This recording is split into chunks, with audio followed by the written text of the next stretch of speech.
जी ion ਨੂੰ ਨਿੱਘਾ ਸਵਾਗਤ। ਵਾਇਰਸ 19 ਕੋਵਿਡ-19 ਕਰੋਨਾ ਕਈ ਨਾਮ ਨੇ।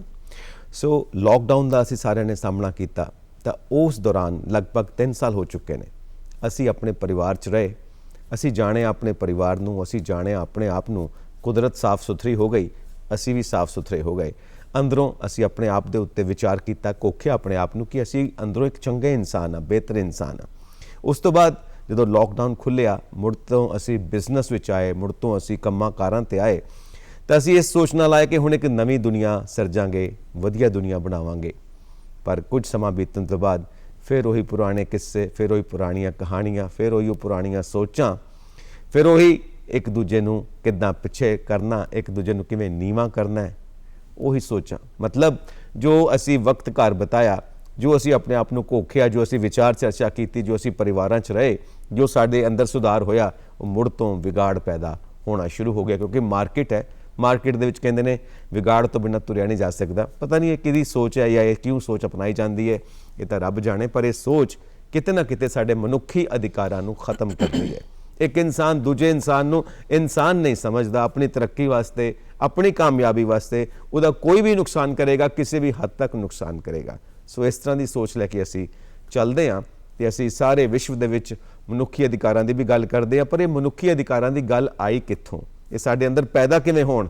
ਅਸੀਂ ਕਿਹਨੂੰ ਅਪਣਾਈਏ? ਅਸੀਂ ਕਿਹਨੂੰ ਇਹ ਦੱਸੀਏ ਵੀ ਇਹ ਕਿੱਦਾਂ ਵਰਤਿਆ ਜਾਣਾ ਚਾਹੀਦਾ ਜੀਵਨ ਦੇ ਵਿੱਚ, ਇਸ ਫਲਸਫੇ ਨੂੰ, ਤਾਂ ਕਿ ਅਸੀਂ ਇੱਕ ਬਿਹਤਰ ਇਨਸਾਨ ਬਣ ਸਕੀਏ।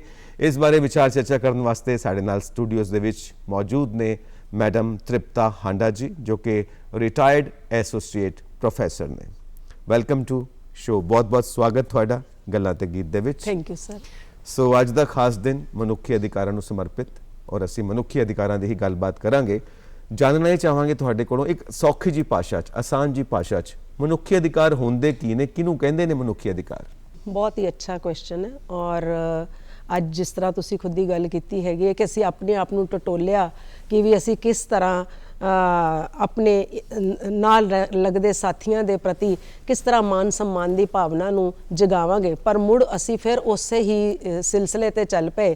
ਤਾਂ ਇਸੇ ਸਿਲਸਿਲੇ ਨੂੰ ਅੱਗੇ ਵਧਾਉਂਦਿਆਂ ਹੋਇਆਂ ਮੈਂ ਇਹ ਦੱਸਣਾ ਚਾਹੁੰਦੀ ਕਿ ਜਿਹੜਾ ਮਨੁੱਖੀ ਅਧਿਕਾਰ ਦਾ ਜਿਹੜਾ ਅਰਥ ਹੈ, ਅੱਜ ਇਹ ਇੱਕ ਵਿਸ਼ਵ ਵਿਆਪੀ ਸਬਜੈਕਟ ਬਣਿਆ ਹੋਇਆ, ਇੱਕ ਵਰਲਡ ਵਾਈਡ ਸਬਜੈਕਟ ਹੈ, ਬਹੁਤ ਹੀ ਪਾਪੂਲਰ ਵਿਸ਼ੇ ਹੈ।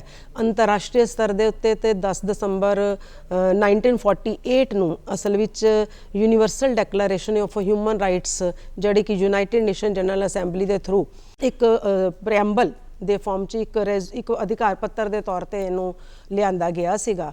ਪਰ ਅੱਜ ਹਰ ਉਹ ਇਸਤਰੀ ਪੁਰਸ਼, ਹਰ ਬੱਚਾ ਹੋਏ ਜਾਂ ਬੁੱਢਾ, ਕੋਈ ਪੇਸ਼ਾਵਰ ਹੈ ਜਾਂ ਅਧਿਕਾਰੀ ਹੈ, ਕੋਈ ਕਿਸਾਨ ਹੈ ਜਾਂ ਮਜ਼ਦੂਰ ਹੈ, ਹਰ ਕਿਸੇ ਦਾ ਸੰਬੰਧ ਮਨੁੱਖੀ ਅਧਿਕਾਰਾਂ ਨਾਲ ਜੁੜਿਆ ਹੋਇਆ ਹੈ। ਔਰ ਹਰ ਮਨੁੱਖੀ ਅਧਿਕਾਰ ਦਾ ਜਿਹੜਾ ਉਦੇਸ਼ ਹੈ, ਮਨੁੱਖੀ ਅਧਿਕਾਰ ਦਾ ਜਿਹੜਾ ਅਰਥ ਹੈ, ਉਹ ਹੈ ਕਿ ਕਿਸ ਤਰ੍ਹਾਂ ਅਸੀਂ ਇੱਕ ਡਿਗਨੀਫਾਈਡ ਅਤੇ ਬਰਥਫੁਲ ਜੀਵਨ ਬਿਤਾ ਸਕਦੇ ਹਾਂ। ਇਹ ਚੀਜ਼ ਨੂੰ ਲੈਂਦਿਆਂ ਹੋਇਆਂ ਹੀ ਆਪਾਂ ਨੂੰ ਇਹ ਕਿਹਾ, ਮਨੁੱਖੀ ਅਧਿਕਾਰਾਂ ਨੂੰ ਇਹ ਕਿਹਾ ਜਾਂਦਾ ਹੈ ਕਿ ਇਹ ਉਹ ਅਧਿਕਾਰ ਹੈ, ਨੈਚੁਰਲ ਨਹੀਂ ਨੇ। ਇਹ ਕੋਈ ਇਹ ਨਹੀਂ ਹੈ ਕਿ ਪ੍ਰਕਿਰਤਿਕ ਹੈ, ਇਹ ਨਹੀਂ ਹੈ ਕਿ ਸਾਨੂੰ ਕੋਈ ਜਨਮ ਤੋਂ ਹੀ ਮਿਲ ਗਏ ਨੇ। ਬਟ ਹਾਂ, ਇਹ ਅਧਿਕਾਰ ਇਸ ਤਰ੍ਹਾਂ ਦੇ ਨੇ ਜਿਨ੍ਹਾਂ ਨੂੰ ਖੋਇਆ ਨਹੀਂ ਜਾ ਸਕਦਾ। ਇਨਅਲਾਈਨੇਬਲ ਰਾਈਟਸ ਹੈ, ਜਿਨ੍ਹਾਂ ਨੂੰ ਖੋਇਆ ਨਹੀਂ ਜਾ ਸਕਦਾ ਅਤੇ ਜਿਨ੍ਹਾਂ ਨੂੰ ਡਿਵਾਈਡ ਵੀ ਨਹੀਂ ਕੀਤਾ ਜਾ ਸਕਦਾ, ਅਨਡਿਵਿਜ਼ੀਬਲ ਹੈ। ਸੋ ਕਹਿਣ ਦਾ ਭਾਵ ਇਹੀ ਹੈ ਕਿ ਇਹਨਾਂ ਅਧਿਕਾਰਾਂ ਦੇ ਨਾਲ ਜੁੜਾਵ ਹੋ ਕੇ ਹੀ ਅਸੀਂ ਆਪਣਾ ਸਮਾਜਿਕ, ਆਰਥਿਕ ਅਤੇ ਸੱਭਿਆਚਾਰਕ ਵਿਕਾਸ ਕਰ ਸਕਦੇ ਹਾਂ। ਸੋ ਇਸ ਲਈ ਮੈਂ ਇੱਥੇ ਇਹ ਕਹੂੰਗੀ ਕਿ ਸੰਜੀਵ ਜੀ, ਕਿ ਹਿਊਮਨ ਰਾਈਟਸ ਦਾ ਮਤਲਬ ਹੈ ਕਿ ਡਿਗਨਿਟੀ, ਹਰ ਵਿਅਕਤੀ ਨੂੰ ਆਪਣਾ ਇੱਕ ਗਰਿਮਾਮय ਜੀਵਨ ਜੀਣ ਦਾ ਅਧਿਕਾਰ ਹੈ। ਤੋ ਇੱਕ ਡਿਗਨਿਟੀ ਕੀ ਹੈ ਸਾਡੀ, ਸਾਨੂੰ ਉਸ ਡਿਗਨਿਟੀ ਨੂੰ ਮੇਨਟੇਨ ਕਰਨ ਲਈ ਸਾਡੇ ਕੋਲ ਸੁਤੰਤਰਤਾ ਹੈ। ਔਰ ਸੁਤੰਤਰਤਾ ਜੇ ਹੈ ਤੇ ਆਪਾਂ ਫਿਰ ਜਸਟਿਸ ਦੀ ਵੀ ਮੰਗ ਕਰਦੇ ਹਾਂ। ਇੱਕ ਤਰ੍ਹਾਂ ਆਪਾਂ ਸੋਚੀਏ ਕਿ ਸੁਤੰਤਰਤਾ ਤੇ ਜਸਟਿਸ ਨਾਲ ਨਾਲ ਚੱਲਦੇ ਹੈਗੇ ਹੈ। ਸੋ ਇਸ ਤਰ੍ਹਾਂ ਜੇ ਅਸੀਂ ਦੂਸਰੇ ਦੇ ਪ੍ਰਤੀ ਵੀ ਆਪਣੇ ਆਪ ਨੂੰ ਥੋੜ੍ਹਾ ਸਮਰਪਿਤ ਰੱਖੀਏ, ਫਿਰ ਹੀ ਅਸੀਂ, ਮੇਰੇ ਮਨੁੱਖੀ ਅਧਿਕਾਰ ਮੈਨੂੰ ਮਿਲ ਸਕਦੇ ਨੇ ਅਤੇ ਮੇਰੇ ਨਾਲ ਜਿਹੜੇ ਰਹਿੰਦੇ ਨੇ ਉਹਨਾਂ ਨੂੰ ਮਿਲ ਸਕਦੇ ਨੇ। ਬਿਲਕੁਲ ਠੀਕ ਹੈ। ਤੁਸੀਂ ਇੱਕ ਗੱਲ ਕੀਤੀ ਹੈ ਕੁਦਰਤ ਤੋਂ ਹੀ ਅਸੀਂ ਸਭ ਕੁਝ ਸਿੱਖਦੇ ਹਾਂ, ਕੁਦਰਤ ਤੋਂ ਹੀ ਅਸੀਂ ਸਭ ਕੁਝ ਲੈਂਦੇ ਹਾਂ, ਕਿਉਂਕਿ ਕੁਦਰਤ ਸਾਡੇ ਜੀਵਨ ਦਾ ਆਧਾਰ ਹੈ। ਕੁਦਰਤ ਸਾਨੂੰ ਸਿਖਾਉਂਦੀ ਹੈ ਅਨੁਸ਼ਾਸਨ, ਕੁਦਰਤ ਦੀ ਹਰ ਚੀਜ਼ ਅਨੁਸ਼ਾਸਨ ਦੇ ਵਿੱਚ ਹੈ। ਸਮੇਂ ਦੇ ਉੱਤੇ ਦਿਨ ਚੜ੍ਹਦਾ, ਸਮੇਂ ਦੇ ਉੱਤੇ ਰਾਤ ਪੈਂਦੀ ਹੈ, ਮੌਸਮ ਆਉਂਦੇ ਜਾਂਦੇ ਨੇ, ਸਮੇਂ ਦੇ ਉੱਤੇ ਹੀ ਨਦੀਆਂ ਚੱਲਦੀਆਂ ਨੇ, ਸਮੇਂ ਦੇ ਉੱਤੇ ਪਹਾੜਾਂ ਦੀ ਸਿਰਜਣਾ ਹੁੰਦੀ, ਹਰ ਚੀਜ਼ ਸਮੇਂ ਨਾਲ ਬੰਨੀ ਹੋਈ ਹੈ। ਇਹੀ ਕੁਦਰਤ ਹੈ, ਇਹੀ ਹੈ ਅਨੁਸ਼ਾਸਨ। ਅਨੁਸ਼ਾਸਨ ਨੂੰ ਅਸੀਂ ਮਨੁੱਖੀ ਅਧਿਕਾਰਾਂ ਦਾ ਆਧਾਰ ਕਹਿ ਸਕਦੇ ਹਾਂ। ਬਿਲਕੁਲ ਬਿਲਕੁਲ ਅਨੁਸ਼ਾਸਨ ਨੂੰ ਅਸੀਂ ਮਨੁੱਖੀ ਅਧਿਕਾਰਾਂ ਦਾ ਜਿਹੜਾ ਆਧਾਰ ਕਹਿ ਸਕਦੇ ਹਾਂ। ਮੈਂ ਇੱਥੇ ਇਹ ਕਹਿਣਾ ਚਾਹੂੰਗੀ ਕਿ ਜਿਸ ਤਰ੍ਹਾਂ ਤੁਸੀਂ ਰਿਤੂਆਂ ਦੀ ਗੱਲ ਕੀਤੀ ਜਾਂ ਕੁਦਰਤ ਦੀ ਗੱਲ ਕੀਤੀ, ਤਾਂ ਹੁਣ ਅਸੀਂ ਜੇ ਇਹ ਇਕਾਈ ਆਪਣੇ ਪਰਿਵਾਰ ਤੋਂ ਹੀ ਸ਼ੁਰੂ ਕਰੀਏ ਕਿ ਘਰ ਦੇ ਵਿੱਚ ਜੇਕਰ ਦੀ ਅਸੀਂ ਜਿਹੜੇ ਘਰ ਦੇ ਵੱਡੇ ਹੈ ਜੇ ਉਹ ਰੋਲ ਮਾਡਲ ਬਣਨਗੇ, ਉਹ ਆਪਣਾ ਬੱਚਿਆਂ ਨੂੰ ਕੁਝ ਸਿੱਖਿਆ ਦਿੰਦੇ ਹੈ, ਤੇ ਬੱਚਿਆਂ ਦਾ ਵੀ ਫਰਜ਼ ਬਣਦਾ ਹੈ ਕਿ ਉਸ ਸਿੱਖਿਆ ਨੂੰ ਮੰਨਣ। ਤੇ ਜੇ ਉਹ ਆਪ ਵੇਲੇ ਸਿਰ ਕੰਮ ਕਰਨਗੇ ਤੇ ਉਹ ਦੂਜਿਆਂ ਨੂੰ ਵੀ ਸਿਖਾਉਣਗੇ ਕਿ ਕਿਵੇਂ ਵੇਲੇ ਸਿਰ ਕੰਮ ਕੀਤੇ ਜਾਂਦੇ ਨੇ। ਸੋ ਇਸ ਲਈ ਅਨੁਸ਼ਾਸਨ ਔਰ ਮਨੁੱਖੀ ਅਧਿਕਾਰ ਦੋਨਾਂ ਦਾ ਬੜਾ ਹੀ ਗਹਿਰਾ ਸੰਬੰਧ ਹੈ, ਔਰ ਸਾਨੂੰ ਇਹ ਸਿਖਾਉਂਦਾ ਹੈ ਕਿ ਵੀ ਜੇ ਅਸੀਂ ਸਮੇਂ ਸਿਰ ਆਰਗੇਨਾਈਜ਼ਡ ਤਰੀਕੇ ਦੇ ਨਾਲ ਆਪਣੇ ਆਪ ਨੂੰ ਚਲਾਵਾਂਗੇ ਤੇ ਤਾਂ ਹੀ ਅਸੀਂ ਮਨੁੱਖੀ ਅਧਿਕਾਰਾਂ ਦਾ ਆਨੰਦ ਮਾਣ ਸਕਾਂਗੇ। ਬਿਲਕੁਲ ਠੀਕ ਹੈ, ਕਿਉਂਕਿ ਅਸੀਂ ਕੁਦਰਤ ਦੇ ਅਸੀਂ ਦੇਖਦੇ ਹਾਂ ਕਿ ਇੱਕ ਚੀਜ਼ ਦੂਸਰੇ ਦੇ ਰਸਤੇ ਦੇ ਵਿੱਚ ਦਖਲ ਅੰਦਾਜ਼ੀ ਨਹੀਂ ਕਰਦੀ। ਜੇ ਗ੍ਰਹਿ ਘੁੰਮਦੇ ਪਏ ਨੇ ਤਾਂ ਇੱਕ ਗ੍ਰਹਿ ਦੇ ਰਸਤੇ ਦੇ ਵਿੱਚ ਦੂਜਾ ਗ੍ਰਹਿ ਅੜਿੱਕਾ ਨਹੀਂ ਪਾਏਗਾ, ਨਹੀਂ ਤਾਂ ਉਹ ਘੁੰਮਣਾ ਬੰਦ ਹੋ ਜਾਏਗਾ, ਟਕਰਾਓ ਪੈਦਾ ਹੋ ਜਾਏਗਾ, ਸ੍ਰਿਸ਼ਟੀ ਦਾ ਅੰਤ ਹੋ ਸਕਦਾ ਹੈ। ਇਹ ਕੁਦਰਤ ਦਾ ਨਿਯਮ ਹੈ। ਪਰ ਇਨਸਾਨ ਇੱਕ ਦੂਜੇ ਦੇ ਰਸਤੇ ਨੂੰ ਕੱਟਦਾ ਹੈ, ਇੱਕ ਦੂਜੇ ਦੇ ਰਸਤੇ ਦੇ ਵਿੱਚ ਅੜਿੱਕਾ ਪਾਉਂਦਾ ਹੈ, ਖਾਸ ਕਰਕੇ ਦੂਜੇ ਦੀ ਤਰੱਕੀ ਨੂੰ ਦੇਖ ਕੇ ਬਰਦਾਸ਼ਤ ਨਹੀਂ ਕਰਦਾ, ਉਹਨੂੰ ਪਿੱਛੇ ਖਿੱਚਣ ਦੀ ਕੋਸ਼ਿਸ਼ ਕਰਦਾ ਹੈ। ਠੀਕ ਹੈ ਨਾ। ਅੱਗੇ ਵਧਣ ਦੇ ਦੋ ਤਰੀਕੇ ਨੇ, ਜਾਂ ਤਾਂ ਆਪਣੇ ਆਪ ਨੂੰ ਤੁਸੀਂ ਅੱਗੇ ਵਧਾਓ ਜਾਂ ਫਿਰ ਦੂਜੇ ਨੂੰ ਫੜ ਕੇ ਪਿੱਛੇ ਖਿੱਚੋ। ਲੋਕੀ ਦੂਜੇ ਨੂੰ ਫੜ ਕੇ ਪਿੱਛੇ ਖਿੱਚਣ ਵਿੱਚ ਜ਼ਿਆਦਾ ਵਿਸ਼ਵਾਸ ਰੱਖਦੇ ਨੇ, ਆਪਣੇ ਆਪ ਨੂੰ ਅੱਗੇ ਵਧਾਉਣ ਦੇ ਵਿੱਚ ਕਿਉਂਕਿ ਮਿਹਨਤ ਬਹੁਤ ਕਰਨੀ ਪੈਂਦੀ ਹੈ। ਸੋ ਕੀ ਮੰਤਵ ਹੁੰਦਾ ਹੈ, ਕੀ ਟੀਚਾ ਹੁੰਦਾ ਹੈ, ਮਨੁੱਖੀ ਅਧਿਕਾਰਾਂ ਨੂੰ ਕਿਉਂ ਅਸੀਂ ਸਥਾਪਿਤ ਕਰਨਾ ਚਾਹੁੰਦੇ ਹਾਂ ਸਮਾਜ ਦੇ ਵਿੱਚ? ਦੇਖੋ, ਮਨੁੱਖੀ ਅਧਿਕਾਰਾਂ ਨੂੰ ਦੇਖੋ, ਜਿਹੜਾ ਜੀਵਨ ਹੈ ਨਾ, ਜੀਵਨ ਤਾਂ ਇੱਕ ਪ੍ਰਯੋਗਸ਼ਾਲਾ ਹੈ। ਜੀਵਨ ਤਾਂ ਚੁਣੌਤੀਆਂ ਭਰਿਆ ਹੈ। ਜੀਵਨ ਤਾਂ ਚੈਲੰਜਸ ਦੇ ਹਰ ਕਦਮ ਤੇ ਸਾਡੇ ਅੱਗੇ ਕੋਈ ਨਾ ਕੋਈ ਜਿਹੜੀ ਚੁਣੌਤੀ ਹੈ, ਕੋਈ ਨਾ ਕੋਈ ਸਾਡੇ ਅੱਗੇ ਮਤਲਬ ਇੱਕ ਪਹਾੜ ਦੀ ਤਰ੍ਹਾਂ ਸਾਨੂੰ ਅੱਗੇ ਖੜੇ ਨਜ਼ਰ ਆਉਂਦਾ ਹੈ। ਆਪਾਂ ਚਾਹੇ ਵਿਦਿਆਰਥੀ ਜੀਵਨ ਦੀ ਗੱਲ ਕਰ ਲਈਏ, ਅਸੀਂ ਚਾਹੇ ਆਪਣੇ ਅਧਿਕਾਰੀ ਜੀਵਨ ਦੀ ਗੱਲ ਕਰ ਲਈਏ, ਅਸੀਂ ਮਜ਼ਦੂਰਾਂ ਦੀ ਗੱਲ ਕਰੀਏ। ਜਿਵੇਂ ਅੱਜ 1 ਮਈ ਹੈ, ਪਹਿਲੀ ਮਈ ਹੈ। ਹਾਂ, ਅੱਜ 1 ਮਈ ਹੈ ਔਰ ਅੱਜ ਦਿਵਸ ਮਨਾਉਂਦੇ ਆ, ਆਪਣੇ ਲੇਬਰ ਡੇ ਦੇ ਤੌਰ ਤੇ ਮਨਾਇਆ ਜਾਂਦਾ ਹੈ, ਮਜ਼ਦੂਰ ਦਿਵਸ। ਮਜ਼ਦੂਰ ਦਿਵਸ। ਤੇ ਸਾਡੀਆਂ ਸਰਕਾਰਾਂ ਨੇ ਵੀ ਇਹਦੇ ਪ੍ਰਤੀ ਕੁਛ ਨਾ ਕੁਛ ਇਸ ਤਰ੍ਹਾਂ ਦੀਆਂ ਕੁਛ ਉਪਰਾਲੇ ਕੀਤੇ ਨੇ, ਮਤਲਬ ਕਿ ਕੁਛ ਕਾਨੂੰਨ ਵੀ ਬਣੇ ਨੇ, ਤੇ ਕੁਛ ਸਾਡਾ ਵੀ ਫਰਜ਼ ਹੈ ਕਿ ਵੀ ਅਸੀਂ ਕਿਸ ਤਰ੍ਹਾਂ ਇਹਨਾਂ ਨੂੰ ਸਥਾਪਿਤ ਕਰਕੇ ਅਗਾਂਹ ਵੱਧਦੇ ਰਵਾਂਗੇ, ਤਦ ਹੀ ਤੇ ਸਮਾਜ ਦੀ ਤਰੱਕੀ ਹੋਏਗੀ, ਤਦ ਹੀ ਸਾਡੀ ਤਰੱਕੀ ਹੋਏਗੀ। ਸੋ ਇਸ ਤਰੱਕੀ ਦੇ ਨਾਲ ਜੋੜਨ ਲਈ ਆਪਾਂ ਨੂੰ ਇਸ ਜੀਵਨ ਰੂਪੀ ਪ੍ਰਯੋਗਸ਼ਾਲਾ ਦੇ ਵਿੱਚੋਂ ਆਪਣੇ ਆਪ ਨੂੰ ਕਿਵੇਂ ਨਿਖਾਰ ਕੇ ਬਾਹਰ ਲਿਆਉਣਾ ਵਾ, ਇਸੀ ਲਈ ਮਨੁੱਖੀ ਅਧਿਕਾਰਾਂ ਨੂੰ ਸਥਾਪਿਤ ਕੀਤਾ। ਸੋ ਕਹਿਣ ਦਾ ਭਾਵ ਇਹ ਹੈ ਕਿ ਅਸੀਂ ਇੱਥੇ ਇਹ ਗੱਲ ਕਰਾਂਗੇ ਕਿ ਵੀ ਅਸੀਂ ਚੈਲੰਜਸ ਨੂੰ ਫੇਸ ਕਰਨ ਦੇ ਲਈ ਅਸੀਂ ਇੱਕ ਹਿੰਮਤ ਪੈਦਾ ਕਰੀਏ, ਔਰ ਉਹ ਹਿੰਮਤ ਦਾ ਮਤਲਬ ਇਹ ਨਹੀਂ ਹੈ ਕਿ ਬਈ ਕਰ ਉਪਦੇਸ਼ ਕੁਸ਼ਲ ਬਹੁ ਤੇਰੇ, ਦੂਜਿਆਂ ਨੂੰ ਹਨੇਰੇ ਰੱਖੋ ਤੇ ਆਪ ਚਾਨਣੇ ਜਾਈ ਜਾਓ, ਆਪਣਾ ਸੈਲਫਿਸ਼ ਮੋਟਿਵ ਰੱਖੋ। ਨਹੀਂ, ਜੇ ਅਸੀਂ ਸਿਰਫ ਆਪਣਾ ਹੀ ਸੈਲਫਿਸ਼ ਮੋਟਿਵ ਲੈ ਕੇ ਚੱਲਾਂਗੇ ਤਾਂ ਆਪਾਂ ਆਪਣੇ ਪਰਿਵਾਰ ਦੀ ਮਤਲਬ ਦੇਖੋ, ਪਰਿਵਾਰ ਤੋਂ ਹੀ ਪਹਿਲੇ ਪਰਿਵਾਰ ਹੈ। ਜਿੱਦਾਂ ਅਰਿਸਟੋਟਲ ਨੇ ਵੀ ਕਿਹਾ ਕਿ ਜਦੋਂ ਛੋਟੇ ਛੋਟੇ ਪਹਿਲਾਂ ਆਪਣਾ ਕੁੜਬੇ ਹੈ ਯੂਨਾਨੀ ਦੇ ਰਾਜਿਆਂ ਦੇ ਵਿੱਚ ਇਸ ਤਰ੍ਹਾਂ ਹੀ ਹੁੰਦੇ ਸੀਗੇ, ਛੋਟੇ ਛੋਟੇ। ਉਹ ਤਾਂ ਇੱਕ ਰਾਜ ਦੀ ਜਨਸੰਖਿਆ ਸਿਰਫ 540 ਹੀ ਕਹਿੰਦੇ ਸੀਗੇ। ਅੱਜ ਦੇਖੋ ਅਸੀਂ ਕਰੋੜਾਂ ਦੀ ਜਨਸੰਖਿਆ ਵਾਲਾ ਦੇਸ਼ ਹੈ, ਪਰ ਫਿਰ ਵੀ ਜਦੋਂ ਅਸੀਂ ਜੇ ਆਪਣੇ ਦੇਸ਼ ਦੀ ਤਰੱਕੀ ਬਾਰੇ ਕਹੀਏ ਤਾਂ ਆਪਾਂ ਇਹ ਨਹੀਂ ਕਹਿ ਸਕਦੇ ਕਿ ਅਸੀਂ ਤਰੱਕੀ ਨਹੀਂ ਕੀਤੀ। ਅਸੀਂ ਬਹੁਤ ਸਾਰੇ ਫੀਲਡ ਵਿੱਚ ਤਰੱਕੀ ਕੀਤੀ ਹੈ। ਹਾਂ, ਕੁਛ ਇਸ ਤਰ੍ਹਾਂ ਦੀਆਂ ਜੈਲਸਿਸ ਜਾਂ ਰੋੜੇ ਅਟਕਾਉਣ ਵਾਲਾ ਵੀ ਸੁਭਾਅ ਇਨਸਾਨ ਦਾ ਹੈ, ਇਹ ਵੀ ਇੱਕ ਬੇਸਿਕ ਕੁਆਲਿਟੀ ਹੈ। ਲੇਕਿਨ ਉਹਦੇ ਨਾਲ ਨਾਲ ਸਾਡੇ ਅੰਦਰ ਜਦੋਂ ਨਮਰਤਾ ਨਹੀਂ ਆਏਗੀ, ਜਦੋਂ ਅਸੀਂ ਦੂਸਰੇ ਦਾ ਭਲਾ ਕਰਨ ਬਾਰੇ ਨਹੀਂ ਸੋਚਾਂਗੇ, ਉਦੋਂ ਤੱਕ ਅਸੀਂ ਇੱਕ ਚੰਗੇ ਸਮਾਜ ਦੀ ਸਿਰਜਣਾ ਨਹੀਂ ਕਰ ਸਕਾਂਗੇ। ਇਹਦੇ ਆਪਾਂ ਪਿਛੋਕੜ ਵੱਲ ਜਾਂਦੇ ਹਾਂ, ਇਤਿਹਾਸ ਵੱਲ ਜਾਂਦੇ ਹਾਂ ਕਿ ਕਿੰਨਾ ਕੁ ਪੁਰਾਣਾ ਹੈ ਇਹ ਵਿਚਾਰ ਮਨੁੱਖੀ ਅਧਿਕਾਰਾਂ ਦਾ। ਜੇ ਅਸੀਂ ਆਪਣੇ ਪੁਰਾਣੇ ਵੇਦਾਂ ਸ਼ਾਸਤਰਾਂ ਨੂੰ ਦੇਖੀਏ ਤਾਂ ਉਹਦੇ ਵਿੱਚ ਇੱਥੋਂ ਤੱਕ ਲਿਖਿਆ ਹੋਇਆ ਹੈ ਕਿ ਇਸ ਧਰਤੀ ਦੇ ਉੱਤੇ ਰਹਿਣ ਵਾਲਾ ਹਰ ਜੀਵ ਪ੍ਰਕਿਰਤੀ ਦੀ ਸੰਤਾਨ ਹੈ, ਕੁਦਰਤ ਦਾ ਬੱਚਾ ਹੈ। ਚਾਹੇ ਉਹ ਇਨਸਾਨ ਹੈ, ਚਾਹੇ ਪੰਛੀ ਨੇ, ਪਰਿੰਦੇ ਨੇ, ਚਾਹੇ ਜਾਨਵਰ ਨੇ, ਚਾਹੇ ਵਨਸਪਤੀ ਹੈ, ਕੁਝ ਵੀ ਹੈ, ਚਾਹੇ ਦਰਖਤ ਨੇ, ਸਭ ਦੇ ਆਪਣੇ ਆਪਣੇ ਅਧਿਕਾਰ ਨੇ। ਔਰ ਉਹਨਾਂ ਸਾਰੇ ਅਧਿਕਾਰਾਂ ਦੀ ਰਾਖੀ ਸਾਨੂੰ ਕਰਨੀ ਪਏਗੀ, ਕਿਉਂਕਿ ਜੇ ਉਹ ਰਾਖੀ ਕਰਾਂਗੇ ਤਾਂ ਹੀ ਕੁਦਰਤ ਬਚੇਗੀ, ਜੇ ਕੁਦਰਤ ਬਚੇਗੀ ਤਾਂ ਹੀ ਅਸੀਂ ਬਚਾਂਗੇ। ਕਿਉਂਕਿ ਜੀਵਨ ਸ਼ਬਦ ਹੈ ਸਾਡਾ, ਜੀਵਨ ਦੀ ਉਤਪੱਤੀ ਹੁੰਦੀ ਹੈ ਜੀਵ ਤੇ ਵਨ। ਵਨ ਮਤਲਬ ਕੁਦਰਤ ਤੇ ਜੀਵ ਅਸੀਂ ਸਾਰੇ। ਜੇ ਵਨ ਸੁਰੱਖਿਅਤ ਨੇ ਤਾਂ ਹੀ ਜੀਵ ਸੁਰੱਖਿਅਤ ਹੈ, ਚਾਹੇ ਜੀਵਨ ਹੋ ਸਕਦਾ ਹੈ। ਤਾਂ ਇਹਦਾ ਇਤਿਹਾਸਿਕ ਪਿਛੋਕੜ ਕੀ ਹੈ? ਇਹਦਾ ਇਤਿਹਾਸਿਕ ਪਿਛੋਕੜ ਦੀ ਜੇਕਰ ਆਪਾਂ ਗੱਲ ਕਰੀਏ ਤਾਂ ਬਹੁਤ ਹੀ ਡੂੰਘੇ ਪਾਣੀਆਂ ਉਤਰ ਕੇ ਤੁਸੀਂ ਗੱਲ ਕੀਤੀ ਹੈ ਕਿ ਬਈ ਵੇਦਾਂ ਦੇ ਵਿੱਚ ਔਰ ਪੁਰਾਤਨ ਸਮਿਆਂ ਤੋਂ ਇਹ ਸਾਨੂੰ ਇਹ ਚੀਜ਼ ਸਿਖਾਈ ਜਾ ਰਹੀ। ਇੱਥੇ ਇਹਦਾ ਮਤਲਬ ਹੋਇਆ ਕਿ ਸੈਕਰੀਫਾਈਸ। ਹੁਣ ਜੇ ਅਸੀਂ ਗੱਲ ਕਰ ਲਈਏ ਕਿ ਜਦੋਂ ਅਸੀਂ ਹੱਲੇ ਆਜ਼ਾਦ ਨਹੀਂ ਹੋਏ ਸੀਗੇ, ਮੁਸਲਮਾਨਾਂ ਦਾ ਸ਼ਾਸਨ ਚੱਲ ਰਿਹਾ ਸੀ, ਤਾਂ ਸਾਡੇ ਗੁਰੂ ਤੇਗ ਬਹਾਦਰ ਜੀ ਨੇ ਜਦੋਂ ਆਪਣੇ ਆਪ ਨੂੰ ਸ਼ਹੀਦ ਕਰਵਾ ਦਿੱਤਾ ਤੇ ਉਹਦੇ ਪਿੱਛੇ ਕੀ ਮੰਤਵ ਕੀ ਸੀ ਸੰਜੀਵ? ਉਹਦੇ ਪਿੱਛੇ ਮੰਤਵ ਸਮਾਜ ਨੂੰ ਬਚਾਉਣਾ ਸੀ। ਉੱਥੇ ਉਹਨਾਂ ਦਾ ਕੋਈ ਸੈਲਫਿਸ਼ ਮੋਟਿਵ ਨਹੀਂ ਸੀ। ਉਹਨਾਂ ਨੇ ਸਮਾਜ ਨੂੰ ਸੁਰੱਖਿਅਤ ਕਰਨ ਵਾਸਤੇ ਔਰ ਕੁਝ ਅਗਾਂਹ ਵਧੂ ਸੋਚ ਨੂੰ ਲੈ ਕੇ ਹੀ ਉਹਨਾਂ ਨੇ ਆਪਣੇ ਆਪ ਨੂੰ ਸਮਰਪਿਤ ਕਰ ਦਿੱਤਾ ਤੇ ਮੁਗਲਾਂ ਨੂੰ ਮਜਬੂਰ ਕਰ ਦਿੱਤਾ ਕਿ ਕਿਸ ਤਰ੍ਹਾਂ ਸੇ ਉਹ ਜਿਹੜੇ ਹੈਗੇ ਆ ਕਿ ਕਿਸੇ ਦੇ ਉੱਤੇ ਵਧੀਕੀ ਨਹੀਂ ਕਰ ਸਕਦੇ ਹੈਗੇ। ਅਗਰ ਇਸ ਦਾ ਅਸੀਂ ਹੋਰ ਵੀ ਜੇ ਅਸੀਂ ਇਹਦਾ ਕਾਨੂੰਨੀ ਪੱਖ ਥੋੜਾ ਜਿਹਾ ਦੇਖੀਏ, ਮਤਲਬ ਆਉਣ ਵਾਲੇ ਟਾਈਮ 'ਚ ਪਹਿਲਾਂ ਸਾਡੇ ਗੁਰੂਆਂ ਨੇ ਵੀ ਸਮਾਜਿਕ ਪੱਖੋਂ ਹੋਰ ਵੀ ਗੁਰੂਆਂ ਨੇ ਬੜੇ ਇਸ ਤਰ੍ਹਾਂ ਦੇ ਕੀਤੇ।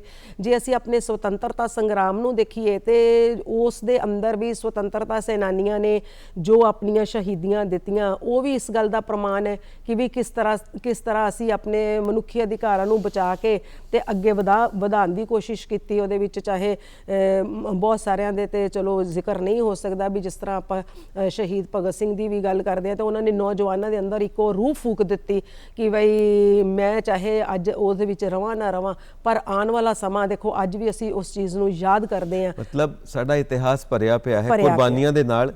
ਇਹ ਕੁਰਬਾਨੀਆਂ ਇਸ ਕਰਕੇ ਦਿੱਤੀਆਂ ਜਾਂਦੀਆਂ ਨੇ ਕਿਉਂਕਿ ਅਸੀਂ ਮਨੁੱਖੀ ਅਧਿਕਾਰਾਂ ਦੀ ਰੱਖਿਆ ਕਰਨਾ ਚਾਹੁੰਦੇ ਹਾਂ। ਯੈਸ, ਬਿਲਕੁਲ ਬਿਲਕੁਲ ਸਰ। ਥੋੜਾ ਮੈਂ ਇੱਥੇ ਇਹਦਾ ਕਾਨੂੰਨੀ ਪੱਖ ਵੀ ਦੱਸਣਾ ਚਾਹੂੰਗੀ ਕਿ ਵੀ ਜੇ ਅਸੀਂ, ਕਿਉਂਕਿ ਇਹ ਵਰਲਡ ਵਾਈਡ ਕਨਸੈਪਟ ਹੈ ਤੇ ਵਰਲਡ ਲੈਵਲ ਤੋਂ ਉੱਤੋਂ ਹੀ ਅਸੀਂ ਆਪਣੇ ਸਾਡੇ ਦੇਸ਼ ਵਿੱਚ ਤਾਂ ਅਸੀਂ ਇਹ ਕਹੀਏ ਕਿ ਉਸ ਤੋਂ ਪਹਿਲਾਂ ਤੋਂ ਕੰਮ ਕਰ ਰਿਹਾ, ਜਿੱਦਾਂ ਅਸੀਂ ਹੁਣੀ ਦੱਸਿਆ ਸਾਡੇ ਗੁਰੂਆਂ ਨੇ ਕੰਮ ਕੀਤੇ।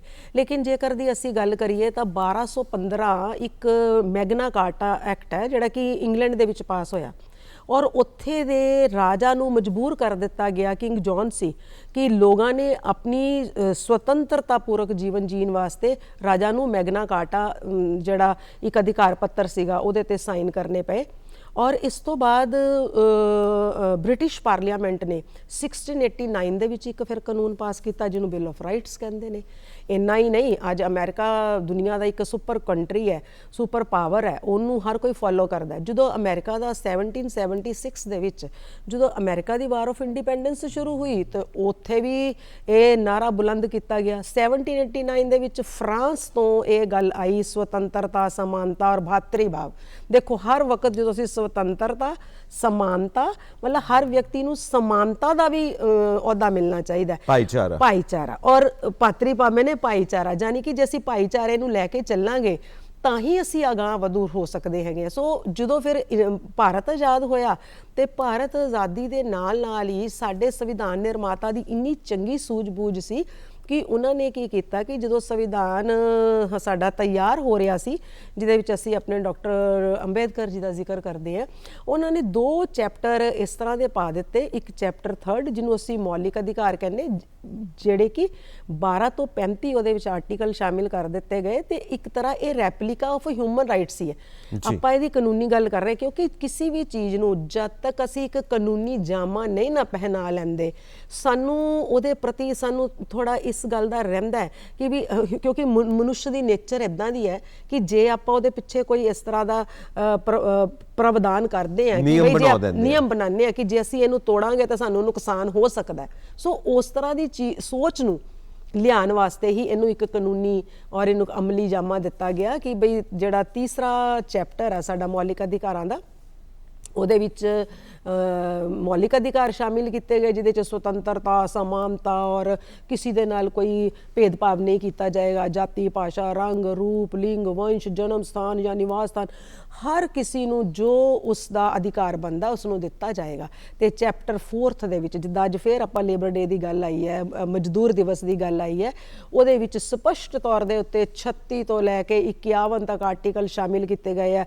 ਬਹੁਤ ਸਾਰੇ ਆਰਟੀਕਲ ਹੈ, 37 ਹੈ, 39 ਹੈ, 39A ਹੈ, 43 ਹੈ, 46 ਹੈ, 50, ਜੋ ਇਹ ਦੱਸਦੇ ਜਿਹਦੇ ਵਿੱਚ ਇਹ ਸਿਖਾਇਆ ਜਾ ਰਿਹਾ ਹੈ ਕਿ ਬਈ ਅਸੀਂ ਆਪਣੇ ਮਾਰਜਨਲ ਸੈਕਸ਼ਨ ਜਿਹੜੇ ਕਿ ਉਹ ਲੋਕ ਜਿਹੜੇ ਪੂਰੇ ਉન્નਤੀ ਕਰਨੀ ਹੈ ਉਹਨਾਂ ਨੂੰ ਅਸੀਂ ਕਿਵੇਂ ਬਚਾ ਕੇ ਰੱਖਣਾ, ਉਹਨਾਂ ਨੂੰ ਇਹ ਸਿਖਲਾਈ ਦੇਣ ਦਾ ਹੀ ਪ੍ਰਾਵਧਾਨ ਸੰਜੀਵ ਜੀ ਉਹਦੇ 'ਚ ਕੀਤਾ ਗਿਆ। ਬਿਲਕੁਲ, ਜਿਵੇਂ ਕੁਦਰਤ ਦੇ ਨੇਚਰ ਦੇ ਨਿਯਮ ਹੁੰਦੇ ਨੇ, ਠੀਕ ਉਸੇ ਤਰ੍ਹਾਂ ਸਮਾਜ ਦੇ ਵੀ ਨਿਯਮ ਹੋਣੇ ਚਾਹੀਦੇ ਨੇ ਔਰ ਉਹਦੇ ਮੁਤਾਬਿਕ ਹੀ ਸਮਾਜ ਨੂੰ ਚੱਲਣਾ ਚਾਹੀਦਾ ਹੈ, ਕਿਉਂਕਿ ਪ੍ਰਕਿਰਤੀ ਤੋਂ ਅਸੀਂ ਸੰਸਕਾਰ ਲੈਂਦੇ ਹਾਂ, ਸੰਸਕਾਰਾਂ ਤੋਂ ਸੰਸਕ੍ਰਿਤੀ ਬਣਦੀ ਹੈ, ਸੰਸਕ੍ਰਿਤੀ ਨਿਯਮਾਂ ਦੇ ਆਧਾਰਿਤ ਹੁੰਦੀ ਹੈ।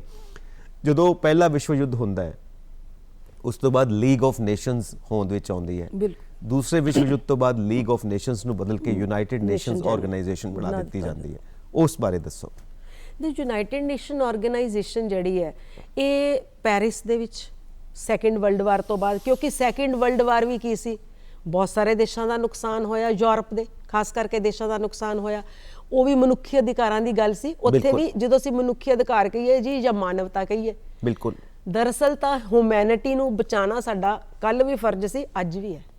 ਤੇ ਹਿਊਮੈਨਿਟੀ ਨੂੰ ਅਸੀਂ ਬਚਾਉਣ ਵਾਸਤੇ ਜਿਹੜੀ ਅਸੀਂ ਚਾਹੇ ਰਾਸ਼ਟਰੀ ਸਤਰ ਦੀ ਗੱਲ ਕਰੀਏ ਜਾਂ ਫਿਰ ਅਸੀਂ ਪਰਿਵਾਰਿਕ ਸਤਰ ਤੋਂ ਲੈ ਕੇ ਗੱਲ ਕਰੀਏ, ਅਸੀਂ ਆਪਣੇ ਪਰਿਵਾਰ ਤੋਂ ਵੀ ਬਚਾਉਣਾ ਚਾਹੁੰਦੇ ਹਾਂ, ਪਰਿਵਾਰ ਨੂੰ ਵੀ ਬਚਾਉਣਾ ਚਾਹੁੰਦੇ ਹਾਂ, ਸਮਾਜ ਨੂੰ ਵੀ ਤੇ ਦੇਸ਼ ਨੂੰ ਵੀ।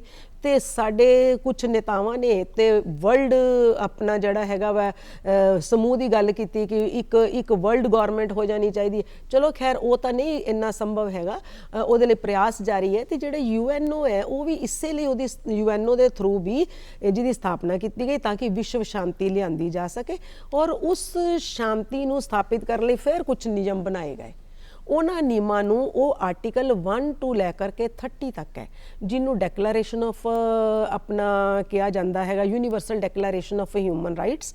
ਉਹ ਔਰ ਯੂਨੀਵਰਸਲ ਡੈਕਲੇਰੇਸ਼ਨ ਹਿਊਮਨ ਰਾਈਟਸ ਦੇ ਵਿੱਚ ਜਿਹੜੇ ਆਰਟੀਕਲ 1 ਤੋਂ 30 ਤੱਕ ਹੈ ਜੀ, ਉਹ ਹਰ ਆਸਪੈਕਟ ਕਵਰ ਕਰਤਾ, ਰਾਈਟ ਟੂ ਲਾਈਫ ਤੋਂ ਲੈ ਕੇ ਤੇ ਲਾਈਫ ਟੂ ਟਰਾਇਲ ਤੇ ਫੈਮਿਲੀ, ਮੈਰਿਜ, ਐਜੂਕੇਸ਼ਨ, ਮੀਨਸ 1 ਤੋਂ ਲੈ ਕੇ 30 ਤੱਕ ਉਹਨਾਂ ਸਾਰੇ ਆਰਟੀਕਲਸ ਨੂੰ ਸ਼ਾਮਿਲ ਕੀਤਾ ਗਿਆ ਕਿ ਵੀ ਕਿਵੇਂ ਔਰਤਾਂ ਨੂੰ ਸੁਰੱਖਿਅਤ ਰੱਖਣਾ, ਬੱਚਿਆਂ ਨੂੰ ਕਰਨਾ, ਇਹਨਾਂ ਸਾਰੀਆਂ ਚੀਜ਼ਾਂ ਨੂੰ ਸ਼ਾਮਿਲ ਕਰਕੇ ਉਸ ਵਕਤ ਤਕਰੀਬਨ 58 ਦੇਸ਼ ਇਕੱਠੇ ਹੋਏ। ਪਰ ਉਹਦੇ ਉੱਤੇ ਜਿਹੜੇ ਸਾਈਨ ਹੋਏ ਤਕਰੀਬਨ 40 ਜਾਂ 50 ਦੇਸ਼ਾਂ ਨੇ ਉਹਦੇ ਤੇ ਸਾਈਨ ਕੀਤੇ, ਬਾਕੀ 2 ਨੇ ਵੋਟਿੰਗ ਨਹੀਂ ਕੀਤੀ, ਕੁਝ ਪ੍ਰੈਜ਼ੈਂਟ ਰਹੇ। ਪਰ ਲੇਟਰ ਔਨ ਅੱਜ ਕਮ ਸੇ ਕਮ 190 ਦੇਸ਼ ਇਸ ਤਰ੍ਹਾਂ ਦੇ ਹੈਗੇ ਨੇ ਜਿਨ੍ਹਾਂ ਦੇ ਵਿੱਚ ਯੂਨਾਈਟਿਡ ਨੇਸ਼ਨ ਜਨਰਲ ਅਸੈਂਬਲੀ ਦੁਆਰਾ ਬਣਾਏ ਗਏ ਇਸ ਪ੍ਰਾਵਧਾਨ ਨੂੰ ਅਪਣਾਇਆ ਗਿਆ। ਤੇ ਮੈਂ ਇੱਥੇ ਇਹ ਦੱਸਾਂ ਕਿ ਵੀ ਇੰਡੀਆ ਵਿੱਚ ਕਦੋਂ ਆਇਆ, ਤੇ 93 ਮਾਰਚ ਜੀ 93 ਅਕਤੂਬਰ 12 ਅਕਤੂਬਰ 1993 1993 ਚ ਯੈਸ 1993 ਦੇ ਵਿੱਚ ਆਪਾਂ ਨੇ ਇਹਨੂੰ ਫਿਰ ਭਾਰਤ 'ਚ ਵੀ ਲਾਗੂ ਕੀਤਾ। ਤੇ ਈਵਨ ਕਿ ਇੰਟਰਨੈਸ਼ਨਲ ਕੋਰਟ ਆਫ ਜਸਟਿਸ ਜਿਹੜਾ ਕਿ ਅੰਤਰਰਾਸ਼ਟਰੀ ਆਪਣਾ ਨਿਆਇਲਿਆ ਹੈਗਾ, ਉਹ ਵੀ ਕਿਤੇ ਨਾ ਕਿਤੇ ਦੇਸ਼ਾਂ ਦੇ ਵਿੱਚ ਇੰਟਰਵੀਨ ਕਰਦਾ ਹੈ। ਉਹਦੀ ਇੱਕ ਸਕਰੂਟਨੀ ਹੁੰਦੀ ਹੈ ਕਿ ਬਈ ਕਿਆ ਦੇਸ਼ ਵਾਕਈ ਅੱਜ ਮਾਨਵਤਾ ਦੀ ਸੁਰੱਖਿਆ ਲਈ ਕੰਮ ਕਰ ਰਹੇ ਨੇ, क्या मनुखी अधिकारां दी सुरक्षा चल रही है। तो काफ़ी हद तक ये ते काम होया, और भारत विच भी नैशनल ह्यूमन राइट्स कमीशन बनाया गया, स्टेट लैवल ते भी स्टेट ह्यूमन राइट्स कमीशन बनाए गए, ईवन औरतां दी सुरक्षा वास्ते वुमेन ह्यूमन राइट्स कमीशन भी काम कर रहे हैं। बिल्कुल ठीक है। और साडे ये सभ्याचार का हिस्सा रहा, जदों असीं कहंदे हां वासुदेव कुटुंबकम, पूरा संसार एक परिवार है। ये हज़ारां साल पहला साडी संस्कृति दे विच किया जांदा रहा। श्री गुरु ग्रंथ साहब दे विच भी सांझीवालता दा संदेश है, सब इकट्ठे ने, सारे मनुख इक्को ही जात, सारे मनुख इक्को ही नूर तो सारा संसार पैदा होया।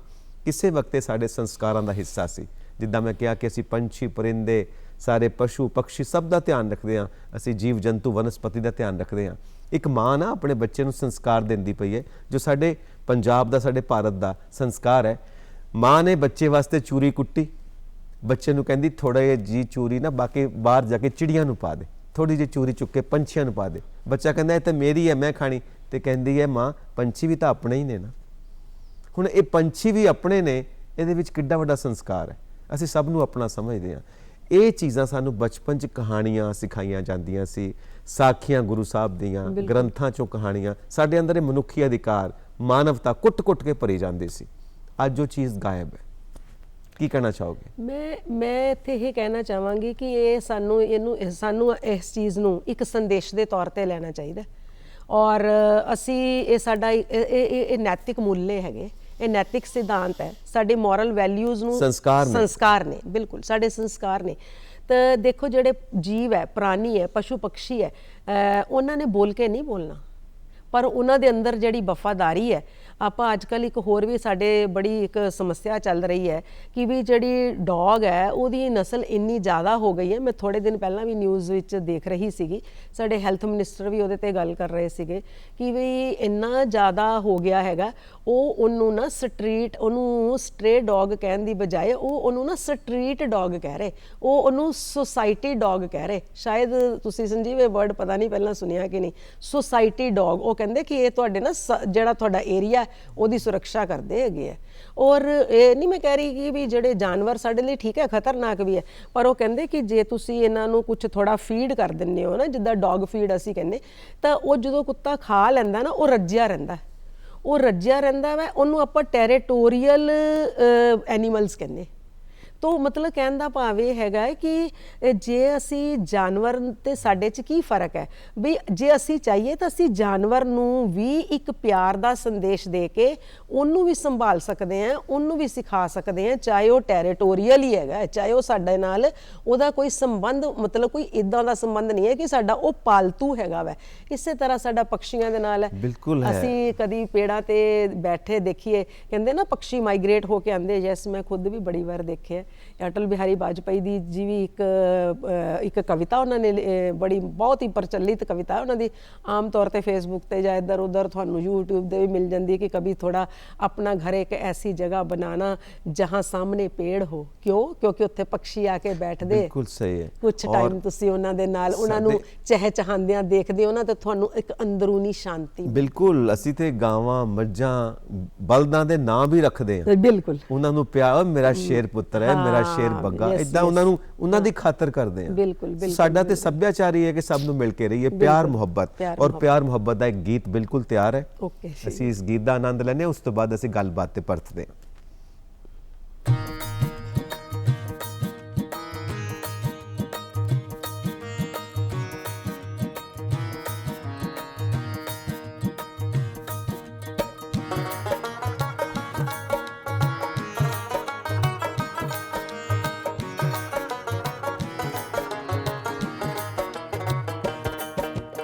ਨਗਰ ਖੇੜੇ ਦੀ ਖੈਰ ਵਸਾਈਆਂ, ਨਗਰ ਖੇੜੇ ਦੀ ਖੈਰ।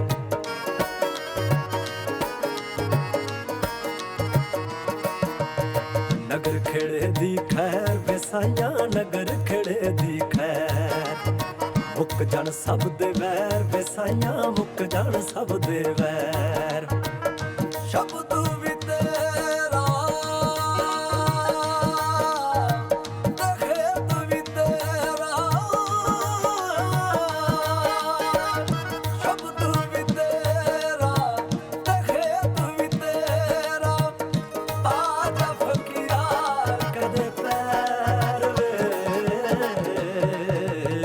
ਨਗਰ ਖੇੜੇ ਦੀ ਖੈਰ ਵਸਾਈਆਂ, ਨਗਰ ਖੇੜੇ ਦੀ ਖੈਰ। ਨਗਰ ਖੇੜੇ ਦੀ ਖੈਰ ਵਸਾਈਆਂ, ਨਗਰ ਖੇੜੇ ਦੀ ਖੈਰ।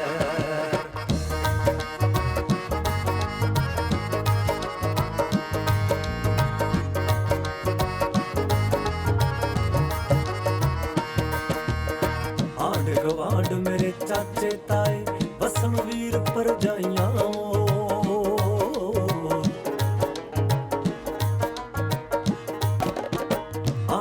ਆਂਢ ਮੇਰੇ ਚਾਚੇ ਤਾਏ, ਵਸਣ ਵੀਰ ਭਰਜਾਈਆਂ।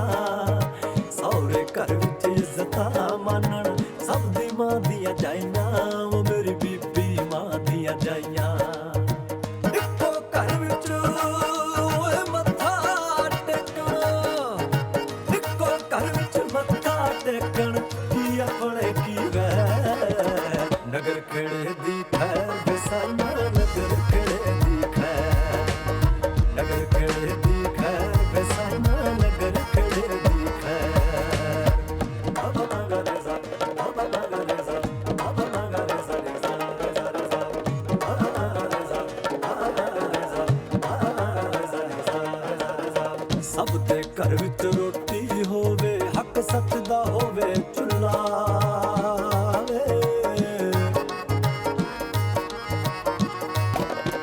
ਸਭ ਦੇ ਘਰ ਵਿੱਚ ਰੋਟੀ ਹੋਵੇ, ਹੱਕ ਸੱਚ ਦਾ ਹੋਵੇ ਚੁੱਲ੍ਹਾ।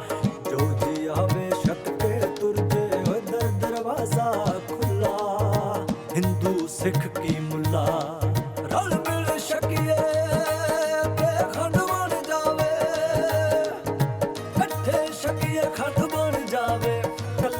ਬਣ ਜੇ ਜ਼ਹਿਰ ਨਗਰ ਖੇੜੇ ਦੀ ਖੈਰ ਵਸਾਈਆਂ ਨਗਰ ਖੇੜੇ ਦੀ ਖੈਰ ਨਗਰ ਖੇੜੇ ਦੀ ਖੈਰ ਵਸਾਈਆਂ ਨਗਰ ਖੇੜੇ ਦੀ ਖੈਰ ਗਾ ਬਾਬਾ ਨੀ ਪਾ ਮਾ ਗਾ ਬਾਬਾ ਮਾ ਮਾ ਦਾ ਸਾ ਗਾ ਮਾ ਗਾ ਗਾ ਨੀ ਪਾ ਗਾ ਰੇ ਰੇ ਮਾ ਧਾ ਮਾ ਰੇ ਸਾ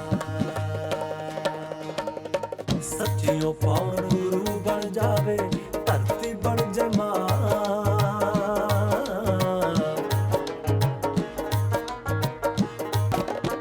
ਸੱਚਿਓ ਪਾਉਣ ਗੁਰੂ ਬਣ ਜਾਵੇ ਧਰਤੀ ਬਣ ਜੇ ਮਾਂ ਧੁੱਪੇ ਬਾਬਾ ਕਿਰਤ ਕਰੇ ਤੇ ਅੰਬਰ ਕਰਦੇ ਛਾਂ ਅੰਬਰ ਕਰਦੇ ਛਾਂ